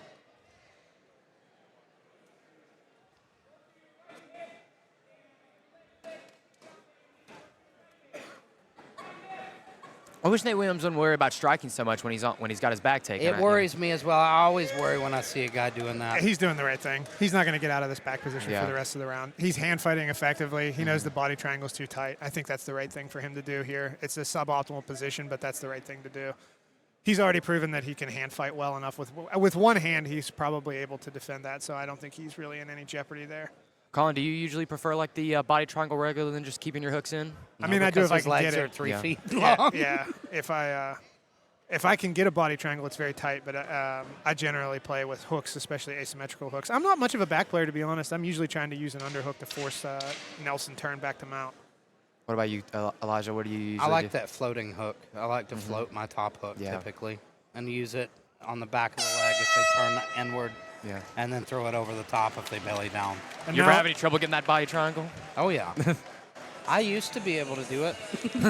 Your dimensions used to be slightly different. Oh. Your My height belly is, gets in you the way still now. have the height for it, but you got the thigh circumference has No, I got the increased. short little legs. And I can't. Sometimes I can't. Guess we don't have a number 5 card. We've made it through another round here. And Such an amazing fight. Yeah, we Christian don't and have- we don't Ynastrilla have rounds slowly 4 but and 5. surely. So is it round 10? Slowly no. but surely, Christian, the momentum just keeps building in its favor. I think right now it's probably 4-1 or 4-0 going into this I round. think perhaps 3-1 or Williams 4-0. may have taken that first round, Yeah. Yeah, I'm stupid. but that's a big question because, like you say, Ynastrilla was the more active man off his back. Well, and at this point, he would need a knockdown for that round to matter on the cards Yeah. anyway. So, I think Williams is looking at needing a finish. yeah, I agree. Finish or a very, very big round. Your little mascot, man. Final round. Spectacular work from both of these guys. We see a good show of respect. Right back to it. Williams has had enough of the show of respect. I like that uppercut. Williams has got to do this. He needs to go for broke right now. Yeah. He's got to do something different. Stop Ynastrilla from getting that body here. lock right there, shooting right in. The Kraken is the perfect nickname for him. I mean, once he makes contact, he goes immediately. His chest-to-chest connections are so good. He's so good at moving his grips and transitioning back and forth between the outside. I think he's going to land the single leg here. No, I think he's going to get the ankle. That's beautiful work. I think he's going to end up finishing that Kosoto again. This is perfect chain wrestling. You see when the first takedown doesn't work, that's why he's getting the takedown. He keeps going. He doesn't give up on the takedown. And good work there from Nate Williams. Battle. Yep, uses the crossface. Ynastrilla's hips are so glued That's in when good he's work in tight. from Williams, digging for that underhook, then the crossface again, but nasty. Right back down. Yeah, he was able to get that kind of crossface, almost like a ninja choke type position for a second, but as he was doing I think that, that got was lifted. to his detriment, though, going to that position, losing that underhook. We got a good shot of the ref's ass there. That was good. Another big elbow again. Big elbow, yeah. And if this round repeats itself like the others, I mean, we're gonna be stuck. He's gonna be stuck in his guard the entire fight. Well, the longer this fight goes, the harder it's going to be for Williams to get to his feet. And He's getting more tired. And we see Ynastrilla kind of polishing his body locking type sequences. He doesn't play a low body lock, but that high stepping over the butterfly hooks, we saw him threaten it. And he hit it successfully earlier, and he threatened it there again. But this is, this is anybody who wants to know how to control somebody against the cage and close guard. This is what you should study, ladies and gentlemen. I mean, he's using the first place I saw it was a Josh Barnett instructional talking about keeping your head low and keeping their head 90 degrees to the cage. Dean Lister worked this a lot when he was training with Tito Ortiz as well. You get into some trouble if guys can start to get perpendicular to the cage because it's parallel to the cage because that's when they can walk their feet up and start to threaten arm locks and things like that and make space. But as long as you've got their spine 90 degrees to that cage wall, it's very difficult for them to use the cage for anything. And we see some good elbows. It's very interesting as well because it's the same principle as cage wrestling. You know, you want to win the head battle first and foremost. Yeah, and you see that's why he can't wall walk, right? Because Ynastrilla is never letting Nate Williams' head get higher than his hips. And if he never lets his head get higher than his hips, it's physically impossible to wall walk. And if Ynastrilla tried to open up too much, if he gave him too much space, then he would lose that battle. Yeah. He's doing a great job. He's not opening up too much. He's throwing short, clean shots and just wearing him down. And if anybody in the comments is complaining about this, there's no doubt in my mind that if you did this for another 10 rounds, who would be alive? You know what I mean? Yeah. This is... He's doing damage. He's wearing him down. He's drowning him. Yes, and he's doing exactly the right things. He's better. He's being better and than he's him. He's going to pass that guard. Again with that high step. Running it back into half guard. Kind of abandoned the lockdown, though. We kind of only saw that in really round one. Well, he's not in a position where he can try it here. Yeah. He's stuck on his hip, and he's stuck next to the cage. Now he's going to have to, in my opinion, probably try to press off against the cage. Yeah, do what he's doing now. Yes, exactly. That's what I'm talking about. That's the danger whenever you start to get that way. But he's able to give his back again. But again, Ynastrilla goes right to that body triangle. He's so adept with his hook catching and those transitions. Now, it looks like he might. Yeah, we see him using the power half. Might be looking to stand up. Yeah. But it's just not going to let it happen. Yeah, Ynastrilla did a good job using the power half to get him back down. Now he's back to a classic over-under position. Again, using that big elbow. Very impressed with Ynastrilla's level of control. Yes, I think that's really the big difference. I don't even think I think the grappling is relatively close, but once Ynastrilla gets on top, he never goes back to his back. Like you said, Kraken's the best nickname. Once he gets a hold of you, it's over. Oh, man, he rolled over onto his ankle. So strange there. Yeah, anytime you see somebody roll over backwards like that, you see it generally a little bit rough on the knees and ankles, but... Seems no worse for wear, though, thankfully. Yeah, and Ynastrilla uses that power half again to return him back down to the mat. Now. Ooh, slammed him, but no damage done to Ynastrilla. He stays on the back. Very impressed with the defensive acumen of Nate Williams. Oh, very much so. I mean, the guy's got about 25 seconds left. Both men calling for this crowd to make some noise. I love it. As they hit each other. As Williams defends the back, he's waving his arms. Beautiful fight. What's such a professional fight as well.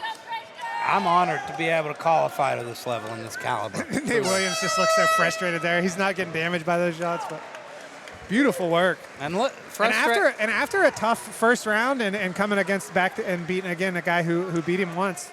And you can see what it means to him, just that primal emotion from Ynastrilla at the end of this fight, because you know what's it mean to lose to a guy early on years ago and come back and beat him again? What do you think? Yeah, I mean, that's a spectacular feeling because that means he grew, right? I mean, he did basically the same thing that he did to him the last time, and he overcame a little bit of adversity. He got a striking knockdown in this fight as well. I mean, we saw him do very well in the striking exchanges with Gage Mitchell, even though the short ones that we saw there. Both of these guys obviously have a ton of respect for each other, as you have to whenever you spent 30 minutes in a cage together. Well, you don't have to, but... Like, you know, it's almost like running into an old friend, an old rival like him that you saw years ago, and then you see a different outcome. Honestly, I wouldn't mind seeing a trilogy between these two. I think, you know, it was pretty clear-cut for Ynastrilla. Yeah. But I do think Williams had some moments. Ladies and gentlemen, after 5 rounds, we go to the judges' scorecards for a decision. All 3 judges score the contest 50-45 for your winner by unanimous decision, and still Christian the Kraken Ynastrilla.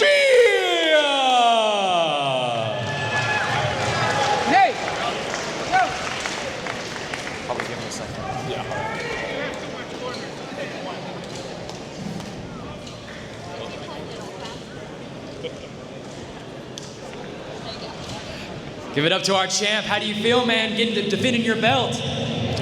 Man, first and foremost, everybody here, give a hand up for Nate Williams.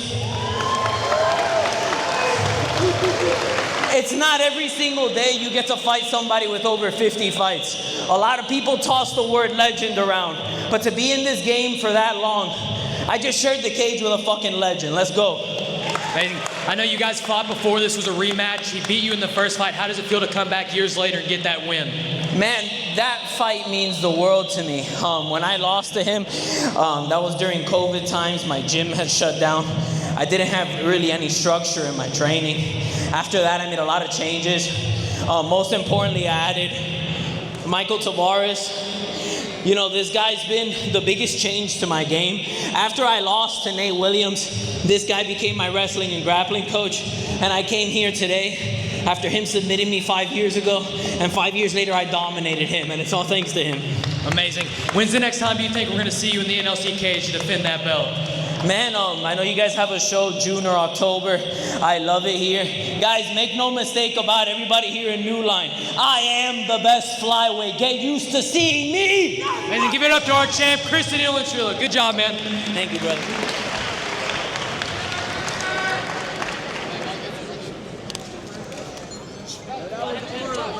What, Jeff? Do you have a chance to get my fiance in the cage for one picture? Yeah. Well, I think afterwards. I think we have to do it after. Okay. If it's after this fight, you'll be able to come in and go. Dedicate this fight to me.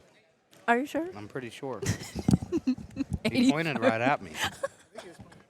He was pointing at you? me or Colin one. Oh, do you know? Oh, nice. Yeah, he said. Maybe we can all take a picture. He's such a good dude. We'll ask him. Well, who are you pointing at? Hey, It which was one me, of us? right? Pick. Now this is it, folks. I'm a nervous wreck Main for this event. one. Yeah, I don't know how to Last feel. time we saw Sean fight, a riot almost broke out in this place. Okay, yeah. Everyone seems deep. This is a pretty docile Yeah, it crowd seems so far. so like, far. It hasn't, So nothing's far. been crazy, but Now, he's anything can happen. I'm interested to see that, right? Because we saw him just run over Delano Reynolds. I mean, he was just much better than Delano. Well, but he's fighting a much different fighter here. I mean, this is an interesting fight. Make no mistake about it. Malik Greene is a very good fighter. I think it's a very fascinating matchup. You have a guy with the X factor of experience. Yeah. And Sean, he's been doing this a long time, training with top-level guys, coaching top-level guys. Also, his X factor, and I think a lot of people don't know this, is wrestling. That's what won Sean that first fight. I mean, he cracked Delano with a big right hand first, But the takedown and then the rear naked choke, that's what sealed the deal. Now, the big interesting thing, Malik Greene, you know, we've seen him as a boxer. Mm-hmm. He's coming from a wrestling gym. That gym is a wrestling gym. So I have a feeling that Malik's going to be ready for that wrestling threat of Sean, and I think we may see a striking battle take place tonight. We might. I'm interested to see what Malik Greene's game plan looks like. I would love to see that, though. I really think that would be a fun way to end it, course you especially would. after all the You grappling hate from the last jiu-jitsu. match. I'm sorry. I know. I want him to stand and bang. We're going to convert you one day. Maybe. BJ's been trying for like a decade. For me to even go to one jiu-jitsu class, I just won't. I can't do it. The smells, the sweat. Are you kidding me? There's less sweat. The smells and sweat are the same as in What are you boxing. talking about? You're literally rolling in each other's sweat. Yeah, you're clinching in boxing. Boxing is just as disgusting. Look, but it's not. People smell much worse in boxing, I promise you. I have a very long, listen, Colin, I have a very long it's reach. not. I am not in smelling distance of anyone. Have you ever, Okay. I've never once had a bald man sweat drip off his head and into my eyeball in boxing. See? Okay, thank you. Mouth, all that. Like, no. Or You had just a get guy, good enough that people those aren't on old top of you. guys that Colin, don't wear I rash can't do it. guards, you know, and they've got the gi with no shirt on. The and they sweaty put chest. their chest hair right in your see, face. no, okay. No. See? No. The feet, the barefoot thing, like, there's a lot of reasons. It's like kissing a wet Brillo pad. Colin, I'm sorry. You can keep trying, though, but ew. And a huge pop from the crowd as our This is the man, ladies and Main gentlemen, event. that many people here have come to see. He is a huge figure in the combat sports community of Lexington, Kentucky. Runs hybrid MMA. We've seen their work, of course, many excellent young fighters coming out of that gym. And this is their leader. This is their mentor. This is the man. You know, they say you can tell a lot about a military company when you look at the leadership. Yep. I think that's the same for MMA gyms and fight teams. And I think you see a reflection of Sean in every one of those fighters. You see the professionalism. You see how serious they take things. Sean's no nonsense. You know, I'm a goofball. I joke around. Keith does too. When you talk to Sean, though, you tell a joke to Sean, and he's still got a straight face on stone-faced. the whole time. He takes this stuff seriously. Yeah. He looks at this sport as an art. He's a true lifelong martial artist. That's one thing I'm very interested in as well with this fight. You've got a traditional martial artist here with Sean, world champion in kickboxing, and he's coming from that traditional martial arts style. We've seen his students with those great, you know, karate style kicks, the dynamic front leg. And then you got Malik, who is a tough, heavy-handed boxer. This is going to be a very interesting clash of styles. And what that means whether it takes place on the feet or on the ground. Now, I do think Sean may have a jiu-jitsu advantage, but that's only because I've never seen Malik's jiu-jitsu. I know I have not gotten to see Malik's jiu-jitsu, but I'm familiar with the jiu-jitsu of his team, and my guess would be the reverse. I would guess. I don't know what Sean's belt level and lineage is on the jiu-jitsu mats, but I would guess Malik Greene has an advantage in the pure jiu-jitsu. Now, of course, you've got age and youth experience for Malik. You know, he's a much younger man, but Sean's been around for so long. He's in incredible shape. It embarrasses me how good a shape he's in. And there's the man himself. Ladies and gentlemen, it is time for your main event of the evening. This is a professional MMA match standing 3 5-minute rounds. Fighting out of the blue corner, standing at 5 feet 8 inches tall, weighing in at 172.2 pounds, making his professional debut inside the octagon. Fighting out of ex-combat wrestling traps in Norfolk, Virginia, Malik Greene!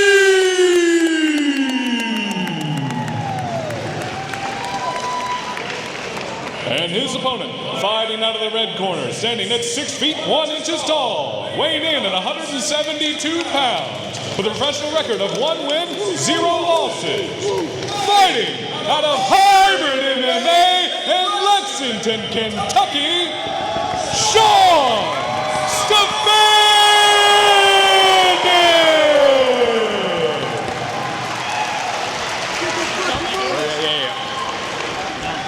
You receive your instructions in the locker room, obey my commands at all times, protect yourselves at all times. Touch them up, step back. All right, ladies and gentlemen. Main event of the evening. Underway before 9 o'clock. Intense atmosphere here right now in the Central Bank Arena in Las Vegas. And here we go. Inside low kick from Malik to start off. A much harder kick thrown by Sean. But Sean misses the takedown and he gets caught in a guillotine. He's trying to pass. And he does. Good work from Sean. Yeah, Malik kind of took a bit of a rushed shot there, but I think he's starting to work. He's going to Von Flue choke Malik. Nah, Malik, I don't believe. He's got heavy pressure on there, and he's got that arm trapped. The left carotid artery is still open. This is a bad spot, though. Nah, that arm's still trapped, and he's tightening it. Yeah, but the left carotid artery in Malik Greene is open right now. Shut up, Colin. Get the people excited. Sean? I told you! Colin Caprini was wrong! Ladies and gentlemen, I was right! The Von Flue choke has finished Malik Greene, and he's out cold! Beautiful work from Sean Stefanic!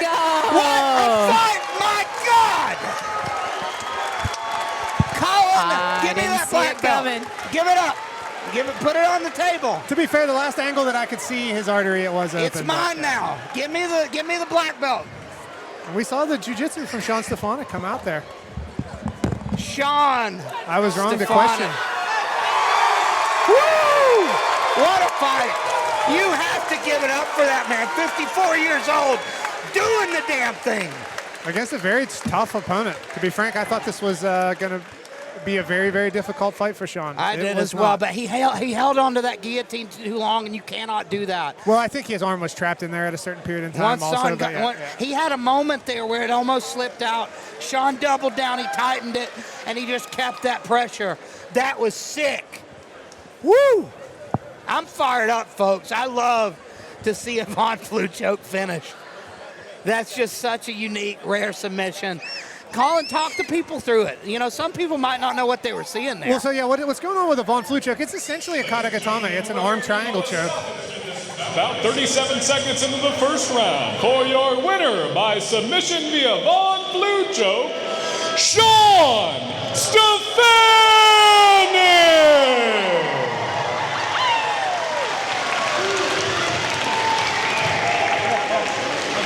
All right, everybody, I'm here with your winner, Sean. I think everybody wants to know, how do you still look so good at your age? What keeps you going, man? What's your secret? Honestly, just look at the boys I train against.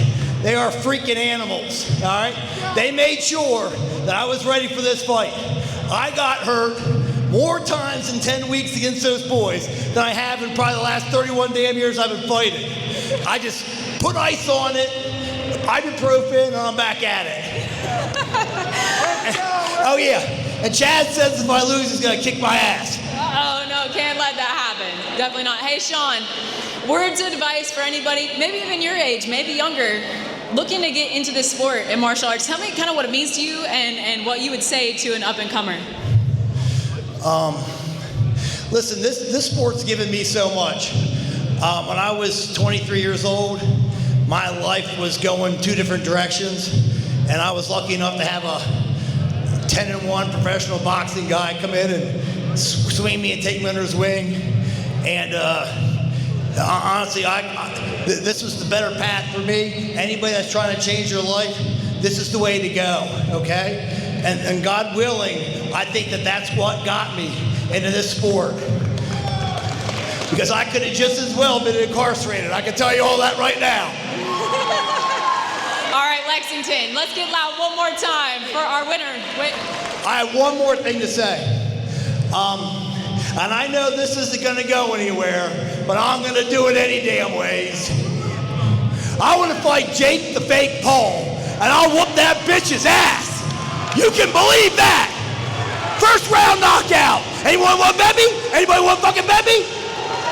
I hope this shit goes viral. Hit me up. All right, y'all. Thanks for coming out. Ladies and gentlemen, thank you for coming out to New Line Cage Fighting 45.